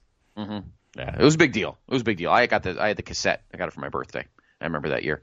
Yeah, big deal. I don't remember what the other songs were. That's the sad part. It was a whole tape. It had like 12 songs, and I don't remember any of them. This was the first one. I don't remember the other 11. Well, the vinyl had this and then Grace by Quincy Jones. Okay. Yeah, no, I had a tape. It had like 8 or 9 other songs on it. Number two, a lot of these songs we've talked about over the last few weeks already, or last few shows. Number two, Crazy for You by Madonna, the song from Vision Quest. Number 3, Night Shift by the Commodores, sans Lionel. Was that for the movie Night Shift? No, it was not. You know who was in the movie Night Shift? Do you remember? Was that Gutenberg? No, it was Michael Keaton and Henry Winkler. That's right. Post. And Shelley Long as a hooker. Right, tomatoes out. It's the best show. At number 4, our past number 1 from our last show, One More Night by Phil Collins. Number 5, Rhythm of the Night by DeBarge. Yes. It's beat of the rhythm of the night. DeBarge is driving to your house, asking you for your leftover food. Number 6, I'm on Fire by Bruce from Born in the USA. Number 7, a song you hear often here on PlaceMeNation.com because it is my intro. Hypnotize. Animotion. Oh, that too. No, Animotion with Obsession. Of course, it is the opening theme to a main event. Mm-hmm. At number 8, Don't You Forget About Me by Simple Minds. We should know that song, JR, because on our War to Settle the Score episode, that movie that the song came from was number 1 its opening weekend, The Breakfast Club. Yes. Don't you forget about me. Number 9 is one of the weirdest but most well-known 80s songs in terms of one-hit wonders. Murray Head, One Night in Bangkok. Mm-hmm. One Night in Bangkok. That's a terrible song. Famously sung by Mike Tyson in The Hangover 2. That's right. And at number 10, I just mentioned her. She was in USA for Africa. Missing You by Diana Ross. So there was your top 10. I might have to close tonight's show with Bangkok, I think. Which one? Sweeter. Banging. Yeah, exactly. Like Hillbilly Jim's mom in Bangkok. Bangkok is in Hillbilly Jim's mom. Anyway, there's your top 10 on the Billboard chart. My Bangkok. For the week of April 20th, 1985. All right. JR, if you want to look these up, 4 movies came out the previous Friday. Mm-hmm. I don't remember any of them. One of them I think I do, the one that made the most money, but here we go. At number 4 that made 0 money, it's a comedy called Petit Con. P-E-T-I-T, Con. K-H-A-N? No, Con like con artist. Oh. It was about Killer Khan. Killer Khan. Killer Khan goes to France. With the sweeter. P-E-T-I-T? Yes, P like petite, like a petite filet. Petite C-O-N? / C-O-N. It made no Slash money, con? so no wonder you can't find it. What? I don't think it exists on. You should No, create okay, the Wikipedia entry. Well, it made no money, so. Jeez, All right. I mean, for something to not have a Wikipedia entry. I know. At number 3, it made $376,686 its weekend. It's called Lily in Love, another Okay, comedy. hang on. I found Petite Con on IMDb. Oh. Starring Gerard Lazier, Guy Marchand, Caroline Celia. There's nothing about the plot. It looks like it was a French movie. Oh, the best comedy about puberty and adolescence. Oh, yeah, Otherwise, it's not been definitely French. regarded as a cult movie yet. Based on his own comic director, Gerard Lazier presents us with a 16-year-old brat who couldn't be more arrogant toward his loving mother and father. Helpless and constantly hurt by his intolerable hatred, they rent him a room upstairs where he drives himself more and more into teenage depression. When he finally wants to cure in the hippie family of a schoolmate, this is a detailed portrait of teenage psychology in a stadium of life, where one claims the superiority to his parents and anybody else when one doesn't really know that one's anger is derived from sexual frustration and irritation. All these little details about adolescence make this film incredibly funny. I recommend it to friends. Blah, blah, blah. It doesn't seem very well known outside of France. So there you go. Petite Con. Okay. Petite penis. At number and number actually, by the 3, way, the reason we Yes. can find it on the poster, it's P apostrophe tit. P-tit con. I'm going to see if it's on. It is on Wikipedia like that. P apostrophe T-I-T con. P-tits. All right. At number 3, another comedy. It made $376,686. Lily in Love. Okay, Lily in Love. One L. L-I-L-Y. Lily in Love. Is that starring Lily Tomlin? That is how her first name is spelled, but I don't know why they would do that. But Hungarian-American co-production. Oh, played Jesus. by Ferenc Molnar. It's a tale of comedic deception and romance. Fitz Wynn, a truly talented but overly satisfied stage actor, wants to star in a new movie written by his wife, Lily. She does not feel Fitz is the right for the part, explains to him why and what she's looking for in the role. Fitz proceeds to orchestrate his own transformation into Roberto Terranova, a blonde Italian who seems to be exactly what Lily wants. Christopher Plummer, Maggie Smith, Adolph Green. Well, they're well known. Christopher Plummer, well known, as is Maggie Smith. At number 2, it made $4,389,334. It's actually a horror movie. I think I remember this movie. It's called The Company of Wolves. Okay, this is a shit week for movies. It is a shit week. It was a shit week for movies. You are correct. Except I think I remember the number 1 too. It's a British gothic fantasy horror film. I think I remember this movie. Starring, any guess? There's at least one person you'll know. I'll give you the other name. Sarah Patterson. Okay. Stephen Ray. And David Warner. Oh, David Warner. I know him. Roddy McDowell? No, it's a female. Oh, female. Interesting. Who? Think mid-80s. Mm-hmm. Older. Mm-hmm. Maybe into kind of a fantasy.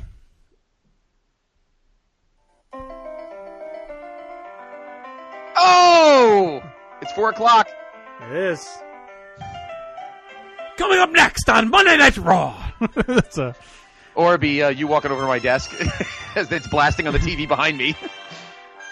Angela Lansbury. Angela Lansbury. There she is. Bedknobs and Bruce Six. Was she in that? That was her, right? Yes, she was in this. I can't believe that I can't. I mean, I know A&E's gone through so many changes over the last Is that still on? No, but I was about to say that I think that might have been the last vestige of A&E before it. Yeah, she was a dame too, huh? Just like Maggie Smith. She was dame, yeah. Pair of dames. Pair of dames. She was a dime when she was younger. Angela Lansbury, 1950, not bad. Yep. And finally, the movie of the weekend, it made it $10.6 million, a comedy called Moving Violations. I think I remember this. God's sakes. I know. I think I remember this, though. Seems like a crash course in traffic school from the creators of Police Academy. Comedy featuring John Murray, Jennifer Tilly, Brian Backer, Sally Kellerman, Need Revolves, blah, blah, blah. Fred Willard, of course. Still going. I'm guessing he was a fucking dad. I'm guessing that's what he did. Group of people in Birch County, California, fictionalized city county, which is very similar to real life LA, being ticketed for numerous traffic violations and lose their licenses and driving privileges, or ordered by the judge to attend a driving course program in order to get their licenses and vehicles back. But the assigned teacher, James Keach, conspiring with the judge in a plan to make sure they fail miserably. Yep, so they can sell their impounded cars. Yep, what a scam! What a scheme!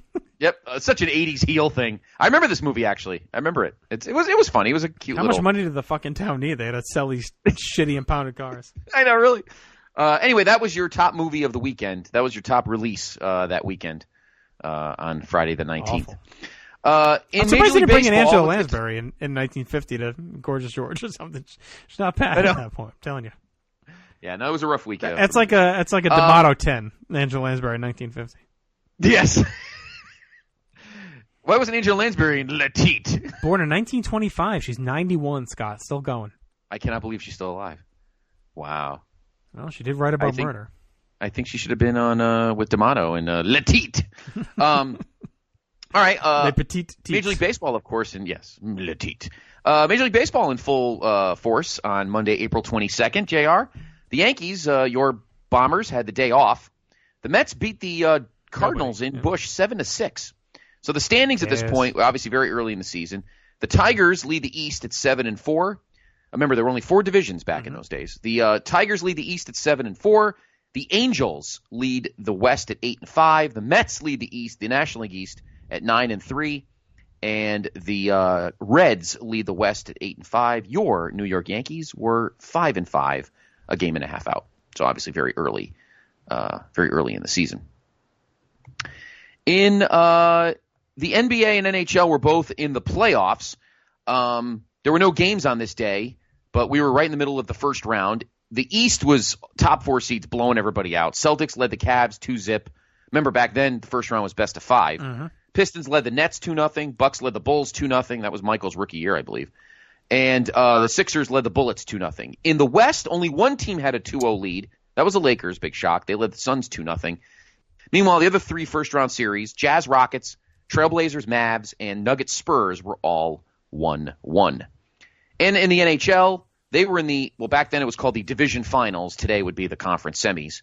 The Nordiques, and the Canadians were tied in a game apiece. Les Petits Nordiques. And the Flyers led the Islanders 2-0. In the West, or the Campbell Conference, that was, of course, the East. The Chad Campbell Conference. The North Stars, predecessor, of course, to the Dallas Stars back in the day.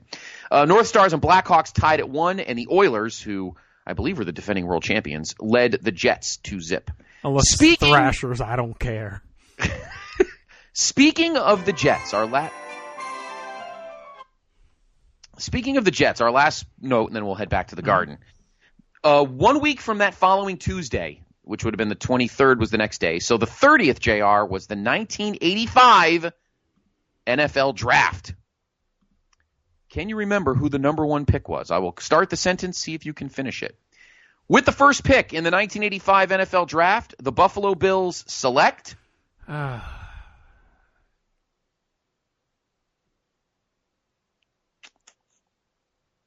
He would end up playing his whole career there and be a Hall of Famer. Bruce Smith. Defensive end, Virginia Tech. Yes. I was debating Thurman Thomas, but I didn't think he went 1. And I knew what's-his-face didn't go 1. K-Gun there. I knew he didn't go 1. Oh, no, he did not go first, no.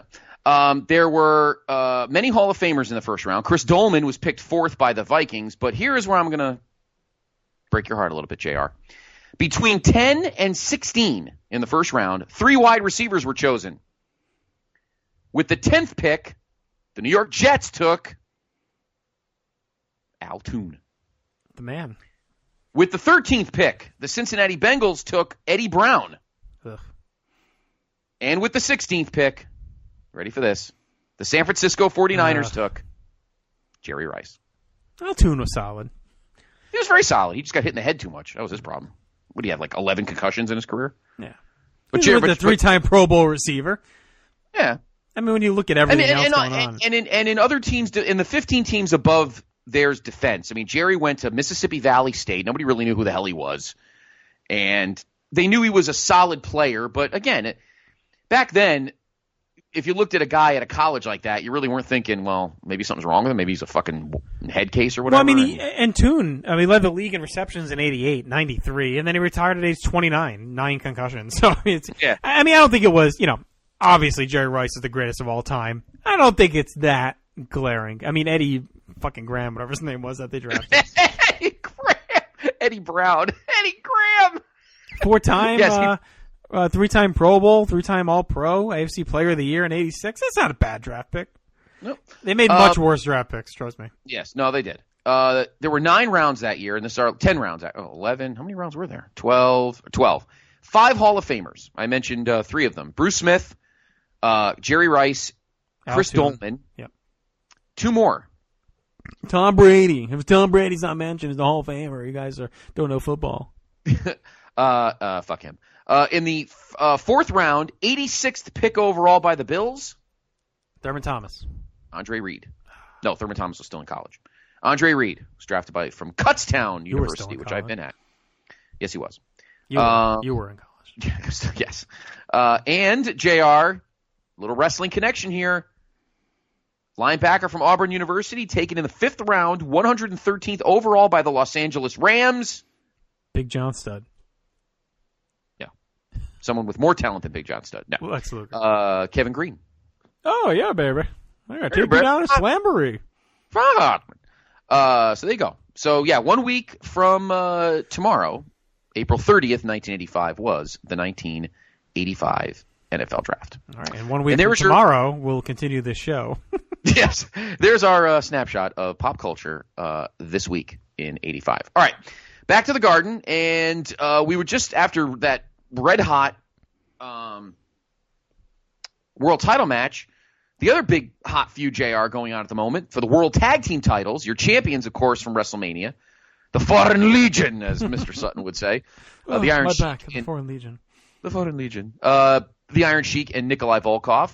And the number 1 contenders, the former champions, the U.S. Express, Barry Windham and Mike Rotundo, would split. We'd split things up, and they would have singles matches. And who is up first? Oh, Sheiky baby is up first against Mike Rotundo. I know it's a nice continuation. I like the way they did this with the tag title feud. Split it up, keep it rolling. Yep. Don't do a rematch. Have them fight here separately. And they'll find a couple of ways to do this over the next few months. So a good heat on Sheik and a wild pop for Rotundo and Albano as they come out to Born in the USA. Rotundo starts red hot, unleashing a flurry and driving Sheik to the floor as the crowd chants USA. Rotundo maintains control on the mat, hooking in a headlock and grinding away. Gorilla and Gene put over Sheik's amateur and pro resumes. He breaks out the hold and survives the sunset flip pin attempt. They continue to trade headlocks and counters, sprinkling in some near falls along the way. Rotundo starts to favor the arm as Sheik starts to gain some confidence and land some hard strikes. Rotundo gets knocked to the floor but claws his way back into a nice pop. Sheik grabs a chin lock and then twists that into a nice armbar and then into a hammerlock. Rotundo wiggles free and blocks a Sheik loaded boot kick followed by an atomic drop. Rotundo teaks Sheik down and drops an elbow for 2 and then goes to a front face lock, which he wrestles into a rear chin lock and then into a hammerlock. And I thought, Scott, there's been a lot of quality mat work here on both ends so far. Sheik presses Rotundo into the ropes, but whiffs on a right hand and tumbles to the floor. Rotundo follows him out and cracks Sheik with a pair of stiff uppercuts. Back inside, Rotundo goes back to a side headlock, but Sheik powers up and hits an inverted atomic drop before kicking away. Gorilla says Sheik plants that ominous-looking hard thing in the face of Rotundo. And Gene responds, "You're talking about his boot, right?" Which made me laugh. Oh, God, that was so funny. Gene. Oh, Sheik plants that ominous-looking hard thing into the face of Rotundo. That was funny. Sheik gets aggressive with his strikes and chokes and slings Rotundo to the floor. It's like Gene could barely, he was starting to laugh before he could even get it out. Rotundo floor, Sheik rams him hard into the announce table and then pegs him with a chair. Gorilla and Gene just shitting on the referee here for allowing the chair and everything to happen on the outside. Sheik rolls inside. Rotundo makes it back inside. Sheik catches him in an abdominal stretch. Rotundo breaks free as Sheik couldn't hook the leg, but Sheik keeps control with a gut-wrench suplex for 2. Rotundo blocks a vertical suplex and hits one of his own for 2. But as the men get up, they collide head-to-head. Gorilla rips the referee again as Sheik tries to slam Rotundo and then heads up top. Rotundo dodges a diving headbutt and then unloads with fists and kicks. Sheik reverses a whip but misses a high knee in the corner, allowing Rotundo to roll him up for the win in a huge pop. And Scott, I love this match. I thought it was really fun. Both guys busted their ass. They told a nice story. There was a lot of focused mat work, a lot of limb work, good counters and reversals, lots of teases. I thought both guys showed some nice chemistry. They were patient. They built up the psychology of the match. The crowd was fantastic. They stayed hot, buzzing the whole time, and they really bought into the finish. I went 3.5 on this. My match of the night so far, Scott, and I really, really like this one a lot. It caught me completely off guard. Yeah, I give it 3.5 as well. And I'll tell you something, JR, I don't think it was an accident. I think they looked at the two teams and said, I think we have to give the two kind of like expert technicians the long match here. The long match and put them together. Yeah. I agree. Sheik and Rotundo are just two expert mat guys. Yep. Perfect to work together on. Perfect. No, it was very shrewd to put them together. Yeah, and it was just a great match. Let me tell you something. Take the cheating out of the way. I'm sorry. I know he's kind of a nut, he's kind of crazy and everything, but when he came to brass tacks, Iron Sheik was a good fucking wrestler. And he could really deliver a solid match. And he had to throw a little cheating in because that was the job, and that was his job as a heel. But I mean, he could. And the match was how long do you think it was? I'm gonna say like 15ish. 14, 16. Yep, right, pretty close. I mean, it was it was a good 14 minutes. I mean, they really worked their asses off, and the crowd, I think, left over even from the break after Hogan. I think that the crowd was just red hot in this last hour, you would say, of this show. Yeah, I mean, it was just amazing how good these guys worked together, and again, I think this is why I'm so happy doing these shows. We don't remember any of this feud. We're like, the next time we see, next time we're on pay-per-view, the belts have already changed hands twice. Right. So, I mean, I'm so excited that this feud was continuing, and they were really going at it, and the crowd was hot, and hard things were being hit, and I mean, it was funny to hear Mean Gene do that, but the match was, I can't get over it. 3.5, 2 3.5s on this show for me. It's crazy.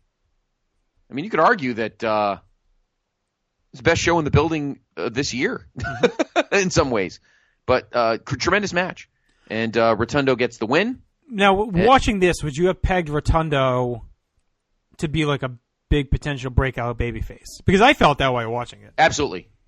Yep. No doubt. I would have thought that if they broke up and both joined singles, or one of them turned heel, I think the one that would have turned heel would have been Barry. Right. Yeah. But no, great. I mean, what a work. match! Yeah, it was really impressive. It was, and Sheik hung right with him. It was really good. A lot of back and forth, and I kept expecting it to end, and they kept trudging on. I'm like, oh man! And then by the end, you just really invested in it. And I thought this may go to a draw. It felt like the pacing was taking us there, and then the finish and the pop. I think the crowd was thinking it too, because they pop huge for the win. It's like they didn't actually expect a finish. Right, exactly. And that's where, and people shit on draws, but this is why there's times when the draw is important, and it makes sense because it's in your consciousness of something that could exist. Right. Yep. A draw is the potential for an actual draw is high at this time. So you're thinking it, and then you're almost surprised when you don't get it. So it's cool that it's a thing that is in your head as something that could happen. Right. I agree 100%. And this would have been a case for it. They didn't do it, and that's fine. It doesn't take away from the match. But it's perfectly fine here because it's a hot tag feud. You got gold at stake in this feud. They were very smart putting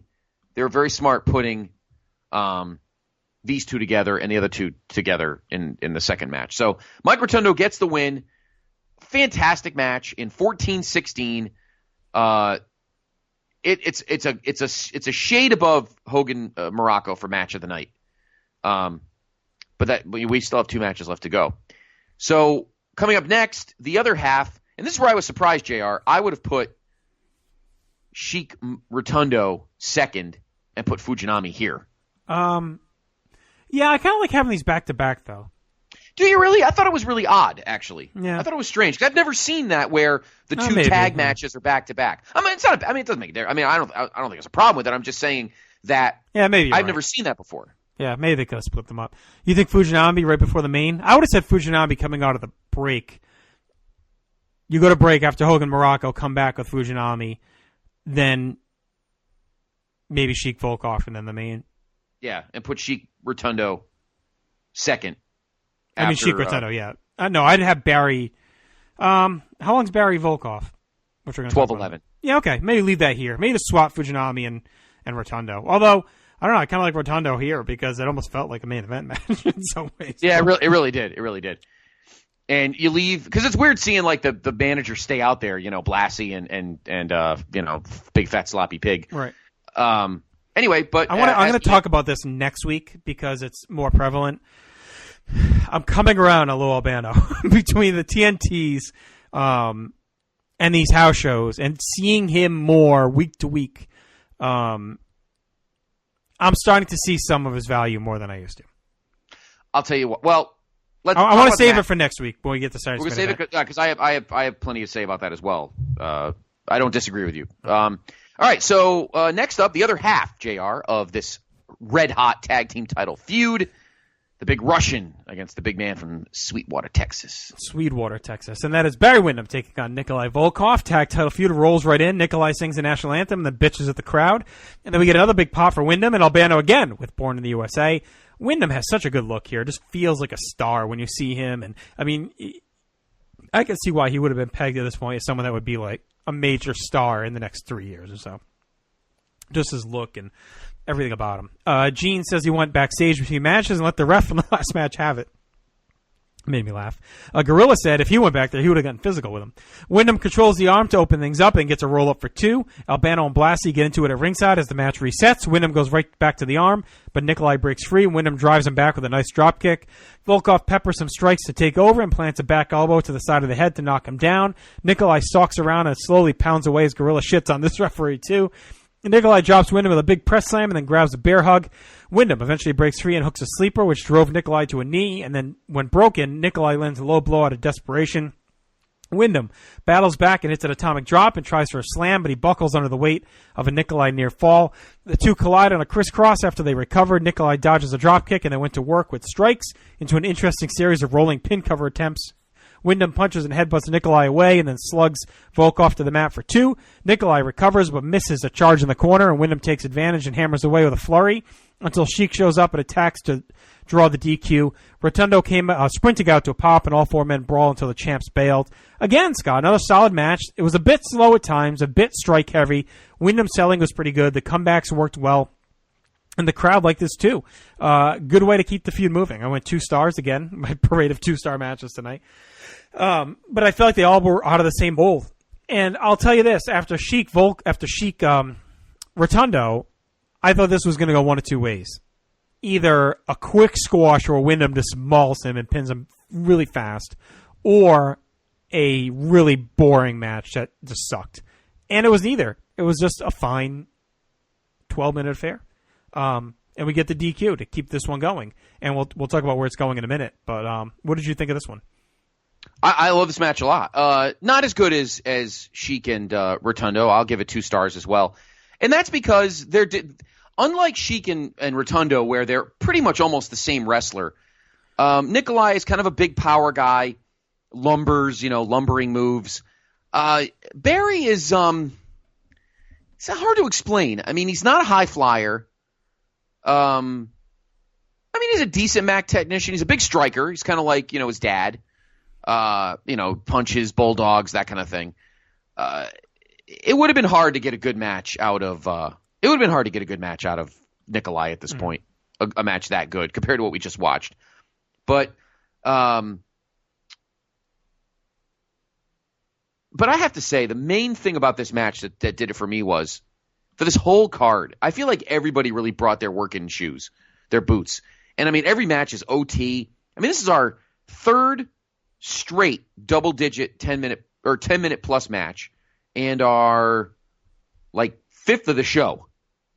I mean, everybody's working OT on this show. I feel like people really, the roster really brought the goods tonight. And this match, I'm thinking this would have been like a 4-minute sprint or something, like you said. Instead, they get 12-11.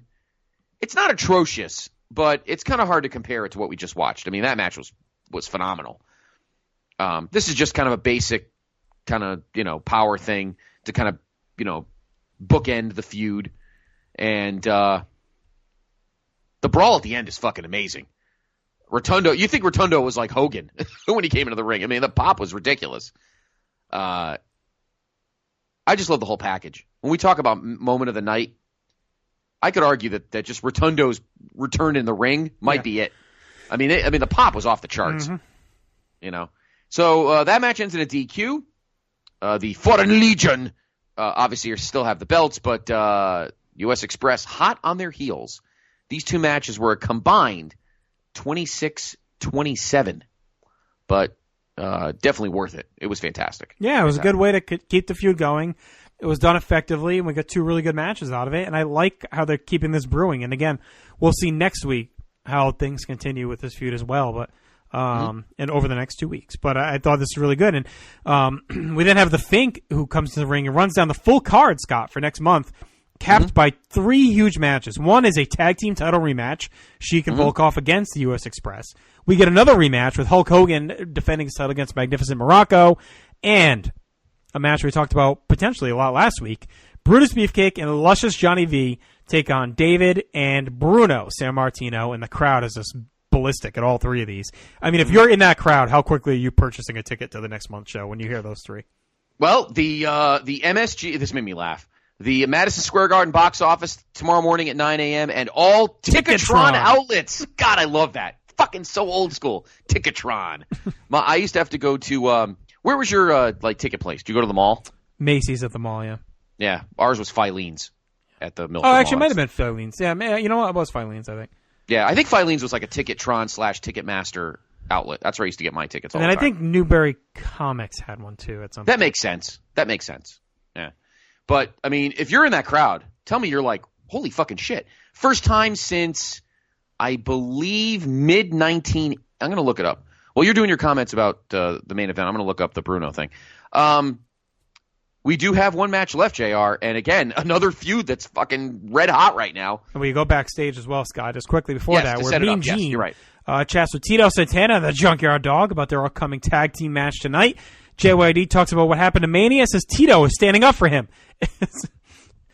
He says that Tito standing up for him was the greatest time of my life. So a low bar for the JYD. Yeah, pretty much. Tito standing up for him, having his back, was the greatest time of his life.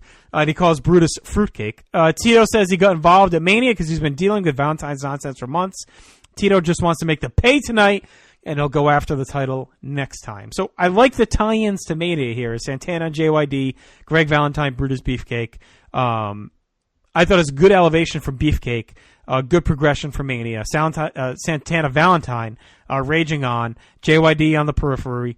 And again, big spot for Beefcake. I thought it was funny that Beefcake was some parts unknown. Kind of an odd choice. He doesn't really seem like a parts unknown kind of guy. Somebody said that on one of our threads, I think it was, after we had posted one of the previous episodes. And I actually wrote that down in my notes tonight, this morning. Why is Brutus Beefcake from parts unknown? I don't get it. Then suddenly he popped up out of nowhere from San Francisco, California. Right? They figured it out. They did some research. Yeah, it's so strange. Yeah. But yeah, I mean, we got another red hot feud. I mean, we've talked about it, JR. Tito and the Hammer are just fucking tearing the lights, tearing buildings down right now. And we got a hot tag here. Yeah, another big pop as Tito and JYD come out to another one bites the dust.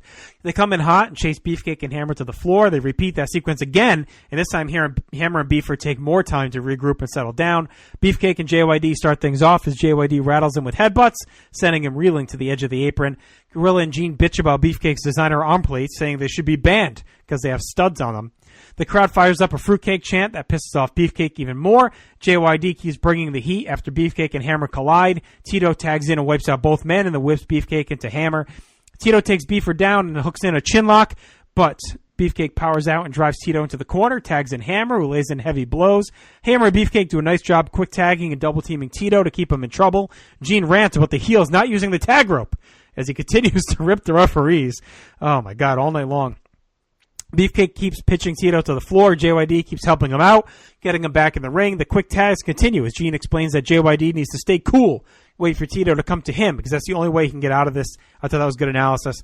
Tito tries to fight to the corner, but the heels keep him away and continue to cut the ring off, double teaming effectively. JYD tries to break up the double team, but it doesn't get very far as the Hammer starts to attack the leg to set up the figure four. Tito gets a hot flurry, but can't make the tag. A short brawl erupts as Gene is just destroying the referee more for losing control and track of the legal man. Tito crawls around, escapes both Beefcake and Hammer, and makes a tag. JYD starts working over both guys and gets a near fall on Hammer. JYD keeps bringing the heat with some headbutts, but misses a falling one. Hammer tags out to Beefcake, who starts to kick away at the ribs. JYD busts free and tags in Tito as we get a big Tito Hammer brawl with the crowd just rocking. Tito lands a clothesline for 2, followed by JYD and Beefcake coming in and fighting. All 4 men continue to brawl until Tito mashes Hammer with a forearm for the win and a huge pop. Tito picks up another key win over the Hammer. And I like this, Scott, because it's similar to the show we just recapped, which is the day before this in Toronto on April 21st, where Tito tags with Steamboat to defeat Hammer and Beefcake. And it's Tito picking up key wins on Valentine in these tag matches, keeping the feud going, and also building his resume for another title rematch at some point. So I like how they're mixing things up, having Tito import different faces. So him and Steamboat in Toronto, and then here in MSG. And that Toronto match, Scott, we talk about in tomorrow's WWE Network Adventure. So that'll be on the site on Wednesday. You can read about that match, the Tito and Steamboat against Hammer and Beefcake. So good tie-in, back-to-back days here of these two shows. But yeah, I like that match. Another good match, a series of them tonight. I will say this. I thought this was not quite up to the standard as the usual Tito Hammer. It was a lot of fun. The feud continues. I thought Beefcake improved greatly. Working with Hammer will only help him out there. JYD and Tito works nicely as an upper mid-card face pairing. I went 3 stars on this. And I thought the Toronto match was 3.5. I went with Steamboat and Tito instead of JYD, which I think makes sense. Again, really good. A nice close to the match. But I thought it was just a step behind the usual Tito Hammer stuff. Yeah, I definitely think the Tito Steamboat team was 10 times better. I mean, you could argue that they could have done it here as well, but JYD's still crazy over. So, I forgot that I was looking forward to what JYD would come out with, and I forgot that they were still doing another one, Bites of Dust, which I always think is fucking awesome. It was one of my favorite ones next to Born in the USA and Eye of the Tiger. But the main point that I want to make that you said as well is, Brutus Beefcake's continued on-the-job training. I mean, you couldn't get better training from these 3 guys than you do from these 3 guys in this match right now. And it was fine. I mean, 16:03, longest match of the show. It wasn't slow or anything, but I definitely think that this Tito Hammer interaction was not as good as some of the past stuff. Right. But it was a fine main event. Crowd was crazy. Oh, God, all night. Tito's still over. One of the hottest crowds we've had. But it's the Garden, so there's nothing to be surprised about. And a good way to end the show. You know, Tato, JYD, on top at the end of the night. We've had some interesting top-to-bottom action and some results, and this was a good way to finish the show off. Tito, you're still wondering if Tito is actually going to win the belt back or not, though. It's been, 8 months now, I think. You wonder, is he really going to win it back, or is this just kind of a lingering thing, you know? Is JYD the guy that's due to win the... You would have thought at this moment, as well as awesome as the Tito-Hammer feud was, that match at WrestleMania almost throws into doubt the possibility that JYD is the next babyface to be Intercontinental Champion. So, interesting to see if things transition from here. But they get the win, crowd's hot for them still, and the Tito Hammer war rages on. So, a great finishing match. God, what a show! All right, let's go to our grades and awards. All right, match of the night. I went Rotundo Sheik. I had that at 3.5, and nothing else that high. And it was my favorite match to watch. I enjoyed it the most. Yeah, I actually had a tie, so I have no problem deferring to Rotundo Sheik, but I loved Hogan Muraco just as much. It was really good. I thought it was just a notch below. I thought Rotundo Sheik just... I think maybe I added in the fact that it was more surprising. That came out of nowhere, too. Right. So on with that, I think worst match of the night is pretty easy. That's Bundy and the Sweeter checking in at a dud. And it wasn't even just because it was a squash. Swede just was not enjoyable at all in that match. No. And I thought he actively hurt what they were trying to do with Bundy. So my MVP, Scott, is actually the crowd I went with on this night because they carried this entire show the whole way through. I thought they were excellent. There's other ways you can go. Like, Hogan and Muraco were pretty good. And the main event, you had some options. You had, obviously, Rotundo and Sheik. But I thought the crowd was the one steady force throughout this whole night, especially the back half, that just never let up at all. I'll go with that. I didn't really have a specific MVP.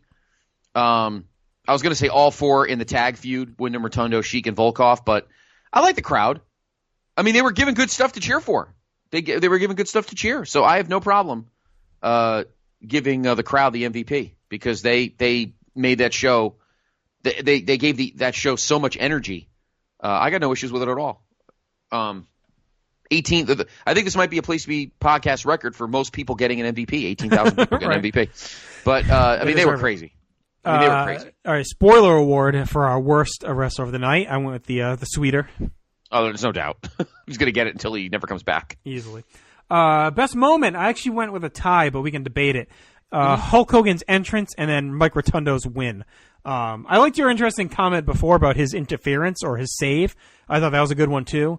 But to me, and I know all of his entrances are huge, this one just felt really special for some reason. Maybe because it was coming off Mania, but I mean the crowd was just like absurd, just way over the top absurd. I don't know. I really dug it. That would be my moment, was him coming out. I'm going to say because Muraco was that hated. I'm going to give Muraco a little credit for making that pop that great. And I'm not knocking Hogan by any stretch. But I think Muraco's dislike that much by the crowd made that even better. Mm-hmm. I'm gonna debate you and we can tie it if you want, but I still like Rotundo's save because I didn't expect. I mean we expected it because she came in, but the crowd fucking lost the roof when he came into the ring, and the 4 of them brawling. The place went. The place is all right, let's go both. I mean, they were both great moments, and Rotundo deserves nods across the board from the show because he was awesome. Yeah. So I'm fine with that. I'm perfectly fine with going with the tie there. My Mr. USA award for the Juice Award was the British Bulldogs on this evening. I thought they were easily the most muscle packed onto frame ratio that we saw. Yeah. Especially how tiny they are. You know what I mean? Like just overly muscled up. I mean, Muraco looked like he was because his back definition, his shoulders, he was looking pretty ripped. And I still think Hogan had something was wrong with his face, but. I'll give it to. I don't know. It just looked like his face just looked puffier than it usually does. But I don't know. Any event, I'm fine with the Bulldogs because Davey Boy, the 2 of them always look fucking juiced. Yeah. So I mean, I'm fine with that. Yeah, they had jacked up. All right. So I went for final grade out of 10. I went 6.5. Scott, I thought this was to me anything in the upper half over 5 is usually a strong show in my eyes. I think it lacks like that huge moment or match. You know, it tops at 3.5. But it has nothing bad. It's all, to me, ranged between 3.5 and 2 stars, which makes for a really strong house show. Right. I thought the commentary was pretty entertaining with this one, with all the bitching about the officiating and everything else. I didn't mind Gene. I thought it was a nice, tight show. I thought it was a good way to come off of Mania. I was disappointed a bit with Cobra and Fujinami. So to me, I do dock it just a little bit for that. But I think 6.5 is a pretty strong grade for a house show. I had usually on our Google sheet here, I usually will jot down personal notes in the slots, and then we fix them obviously while we're on the air. And when I finished watching it, I gave the absurd rating of 8.5. Yeah, that's a little high. I loved it so much, but I'm gonna knock it down. But I'm gonna grade it higher than you. I'm gonna give it 7.5. Okay. That's how much I really love this show. I enjoyed it so much. I really did.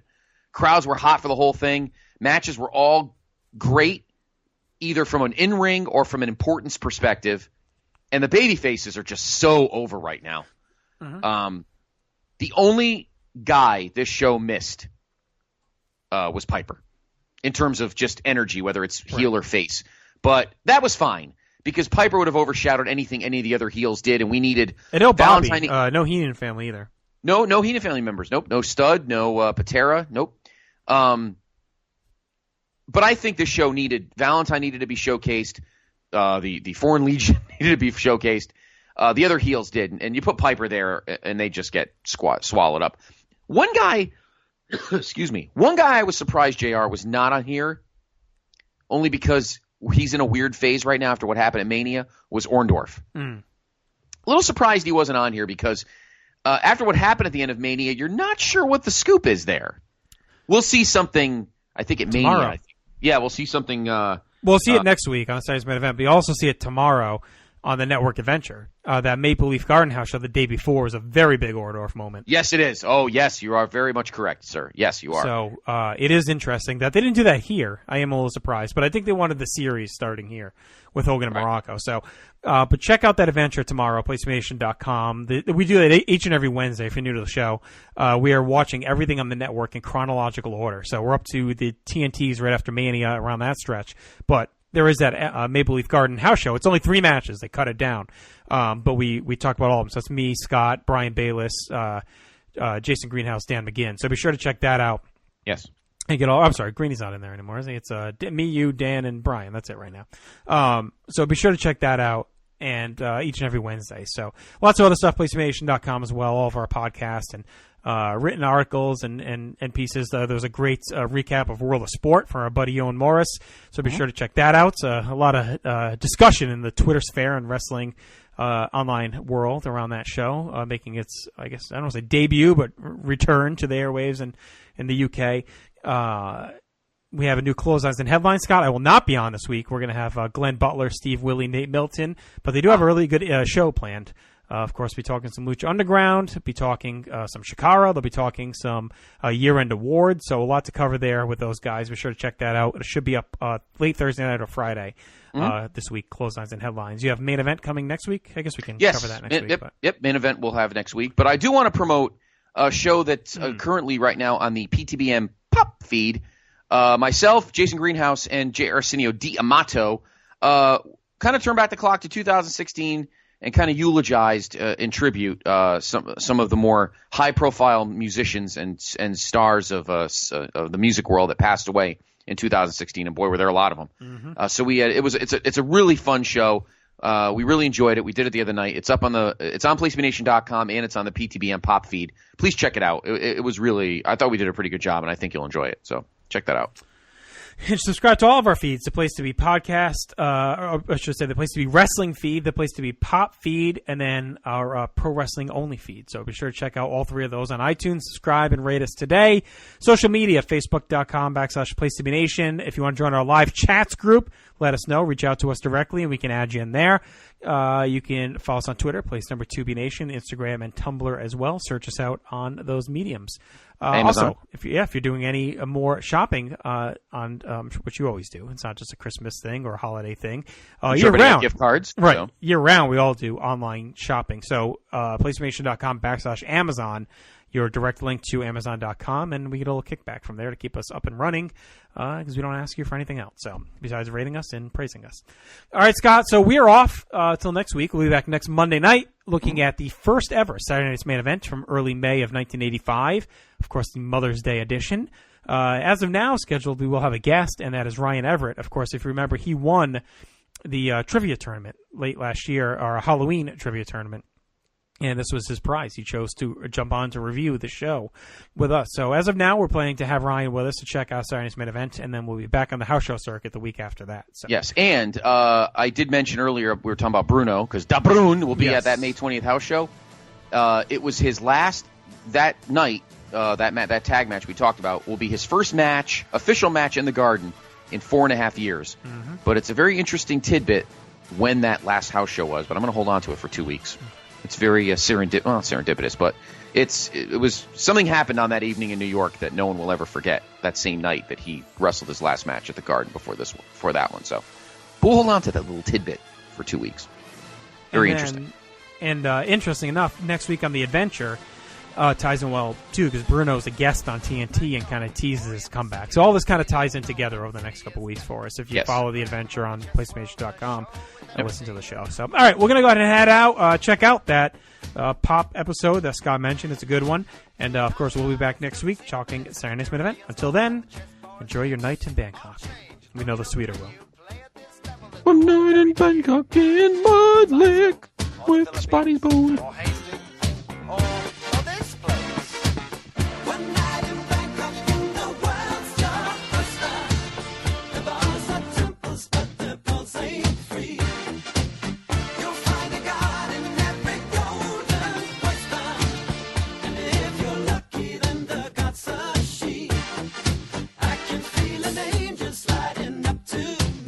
One town's very like another when your head's down over your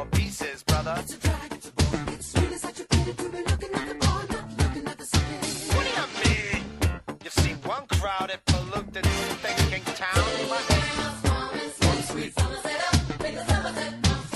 Get tired, you're talking to a tourist whose every move's among the purists. I get my kids above the waistline, sunshine. One night in Bangkok makes a hard man humble. Not much between despair and ecstasy. One night in Bangkok and the tough guys stumble. Can't be too careful with your company. I can feel the devil walking next to me.